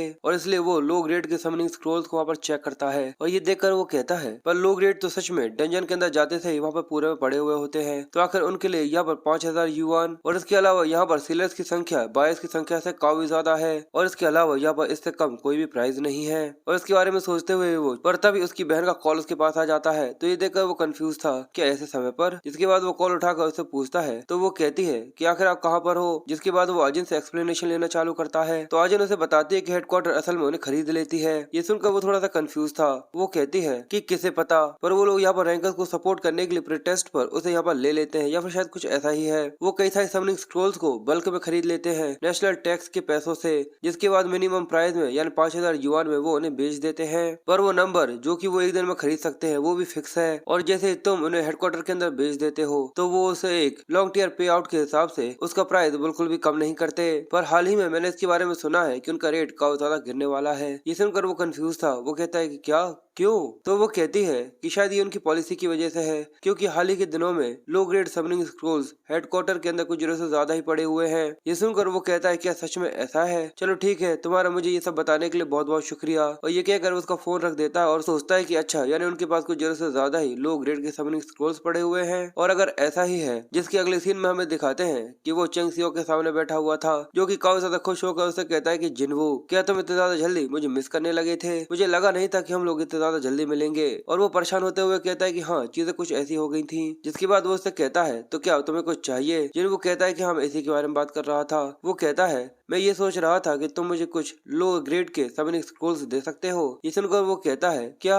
मिड रैंक के नहीं, हाई रैंक के नहीं, पर आखिर तुम्हें वो कितने चाहिए? तो वो कहता है कि जितने ज्यादा हो सके उतने ज्यादा। ये सुनकर चेंग सियोग भी सोचता है कि जितने ज्यादा हो सके और साथ ही वो सोचता है कि हर दिन लगभग वहाँ पर 50,000 से भी ज्यादा आते हैं तो वो इसे देना इतनी ज्यादा कोई बड़ा इशू नहीं होगा। और वो उससे कहता है कि मैं तुम्हें वो देने के लिए तैयार हूँ, पर अगर तुम उन्हें फिर से रीसेल करने के बारे में सोच रहे हो तो वो कहता है कि नहीं, ऐसा कुछ भी नहीं है क्योंकि असल में मार्केट के अंदर वो कुछ जरूरत से ज्यादा ही है। तो वैसे भी मैं उन्हें बेचकर क्या करूंगा, मैं बस खुद के लिए ही उन्हें इस्तेमाल करना चाहता हूँ। तो वो कहता है इसका मतलब तुम्हारे दिमाग में कुछ चल रहा है। और वो सोचता है कि जिन वो एक गेमर है जो कि बाकियों से काफी ज्यादा अलग है और उसके जैसा कोई जो कि यहाँ पर लो ग्रेड के समनिंग स्क्रोल्स को इकट्ठा करने की कोशिश कर रहा है। इसका मतलब तो यही है कि वो यहाँ पर कुछ स्पेशल प्लानिंग कर रहा है। इसलिए चेंग सियोग कहता है कि ठीक है, पर यहाँ पर मेरी एक कंडीशन है। ये सुनकर वो कहता है क्या एक कंडीशन? वो कहता है कि सबसे पहले तुम्हें मुझे एक पीस ऑफ एडवाइस देनी होगी। मैं एक ऐसा एग्जामिनर हूँ जो कि लोगों के वोट ने चुना है और अगर मैं वहाँ पर पकड़ा जाता हूँ तो मैं समनिंग स्क्रोल्स देते हुए जो कि टैक्स के पैसों से यहाँ पर खरीदे गए हैं तो इसकी वजह से लोगों का भरोसा मेरे ऊपर से उठ सकता है। इसलिए अगर तुम मुझे यहाँ पर इन्फॉर्मेशन प्रोवाइड करते हो तो मैं उसके बराबर के लो ग्रेड के समनिंग स्क्रोल्स तुम्हें यहाँ पर प्रोवाइड करूंगा। मुझे भी यहाँ पर कई सारे इंश्योरेंस पॉलिसीज को कवर करना पड़ता है। और जिन वो उसकी बात सुनकर मुस्कुराते हुए सोचता है कि अच्छा यानी ये उन्हें फ्री में नहीं दे पाएगा, पर देखा जाए तो ये और भी ज्यादा अच्छा है क्योंकि अगर मैं इसे काफी ज्यादा अच्छी इन्फॉर्मेशन देता हूँ तो वो उसके हिसाब से ही मुझे काफी अच्छी तरीके से ट्रीट करेगा। और वो कहता है कि ठीक है, मुझे इस चीज में कोई दिक्कत नहीं है। और वो कहता है कि सबसे पहले यहाँ पे एक ऐसी चीज है जिसे अचीवमेंट टाइम सर्विंग कहते हैं। ये सुनकर वो कहता है कि अचीवमेंट टाइम शेविंग? वो कहता है कि बिल्कुल, एक national first place achievement reward जो कि सेट है 3 हाई ग्रेड के समनिंग स्क्रोल पर डंजन। पर इसके अलावा इस रिवॉर्ड को फिर से भी ऑब्टेन किया जा सकता है फिर से अगर कोई और प्लेयर उस रिकॉर्ड को यहाँ पर तोड़ देता है। इसका मतलब वो भी यहाँ पर 3 हाई ग्रेड के समनिंग स्क्रोल्स को अचीव कर सकता है। इसलिए अगर प्लेयर्स एक के बाद एक अंदर जाते हैं और इस रिकॉर्ड को बस केवल 1 सेकंड से भी यहाँ पर तोड़ देते हैं तो इसकी वजह से भी उन लोगों को यहाँ पर ये रिवॉर्ड मिलेगा। और इसकी वजह से साउथ कोरिया की जो नेशनल पावर है वो काफी ज्यादा तेजी से बढ़ सकती है। और चेंग सियो उसके बारे में सुनकर कहता है कि अच्छा यानी ये वो मेथड है जिसको हम लोग भी यहाँ पर इस्तेमाल कर सकते हैं और जो करंट रैंकर है उसे वो पहले भी एक बार अचीव कर चुका है। वैसे भी यहाँ पर कई सारे ऐसे प्लेयर्स हैं जिन लोगों को एक बार भी यहाँ पर इस तरीके का रिवॉर्ड नहीं मिला है, तो मुझे ऐसा नहीं लगता कि इस चीज में कोई प्रॉब्लम हो सकती है। जिन वो कहता है कि अच्छा, और साथ ही वो आगे कहता है और अब जो इन्फॉर्मेशन मैं तुमसे शेयर करने वाला हूँ वो ट्यूसडे डंजन की क्लियर स्ट्रेटेजी है। और ये सुनने के बाद चेंग सियो काफी तो खुश होकर ताले बजाते हुए कहता है कि मुझे लगा ही था वो कोई तरीका ही था जो कि तुमने उस समय पर इस्तेमाल किया था। तो वो सोचता है कि नहीं, वो मैं नहीं बल्कि उसे 5 एम्परर्स इस्तेमाल करते हैं। और वो कहता है कि बिल्कुल, इस मेथड का इस्तेमाल करते हुए कोई भी उसे 3 मिनट की रेंज के अंदर यहाँ पर क्लियर कर सकता है। ये सुनकर वो खुश हो गया था। वो कहता है क्या 3 मिनट की रेंज के अंदर? सच में आखिर ऐसा कौन सा मेथड है? पर जिन वो अपना हाथ आगे बढ़ाते हुए कहता है कि पर उससे पहले हम लोगों को इस इन्फॉर्मेशन की प्राइस को यहाँ पर सेटल कर लेना चाहिए और वो लो ग्रेड समनिंग स्क्रोल्स जिसके लिए हम लोग यहाँ पर एग्री हुए थे। उसके अलावा मुझे 50 हाई ग्रेड के समनिंग स्क्रोल्स भी चाहिए। तो बताओ आखिर ये सुनने में कैसा लग रहा है। ये सुनकर वो कहता है कि 50 वो 150 मिलियन युआन के हैं। तो जिन वो मुंह बनाते हुए कहता है कि देखा जाए तो ये अभी भी काफी ज्यादा सस्ता है। और वो आगे कहता है क्योंकि ये एक ऐसा मेथड है जो कि लो टियर डंजन से लेकर अप टियर डंजन तक के अंदर इस्तेमाल किया जा सकता है और उसको क्लियर करने का जो रिवॉर्ड है वो अकेला ही कई सारे बिलियंस युआन तक का होगा। और ये सुनकर वो मुंह बनाते हुए सोचता है कि वो कह तो बिल्कुल सही रहा है, इसलिए वो भी हिम्मत करते हुए कहता है अगर ऐसा तो चलो ठीक है, अगर तुम्हारी इन्फॉर्मेशन यहाँ पर सच्ची होती है तो मैं इस चीज का वादा करता हूँ कि मैं 150 मिलियन तुम्हारे खाते में डाल दूंगा और इसके अलावा मैं तुम्हें हर दिन 10,000 लो ग्रेड के समनिंग स्क्रोल्स दूंगा। तो जिन वो ये सुनकर मुस्कुराते हुए कहता है कि तुम्हें इस चीज का पछतावा नहीं होगा।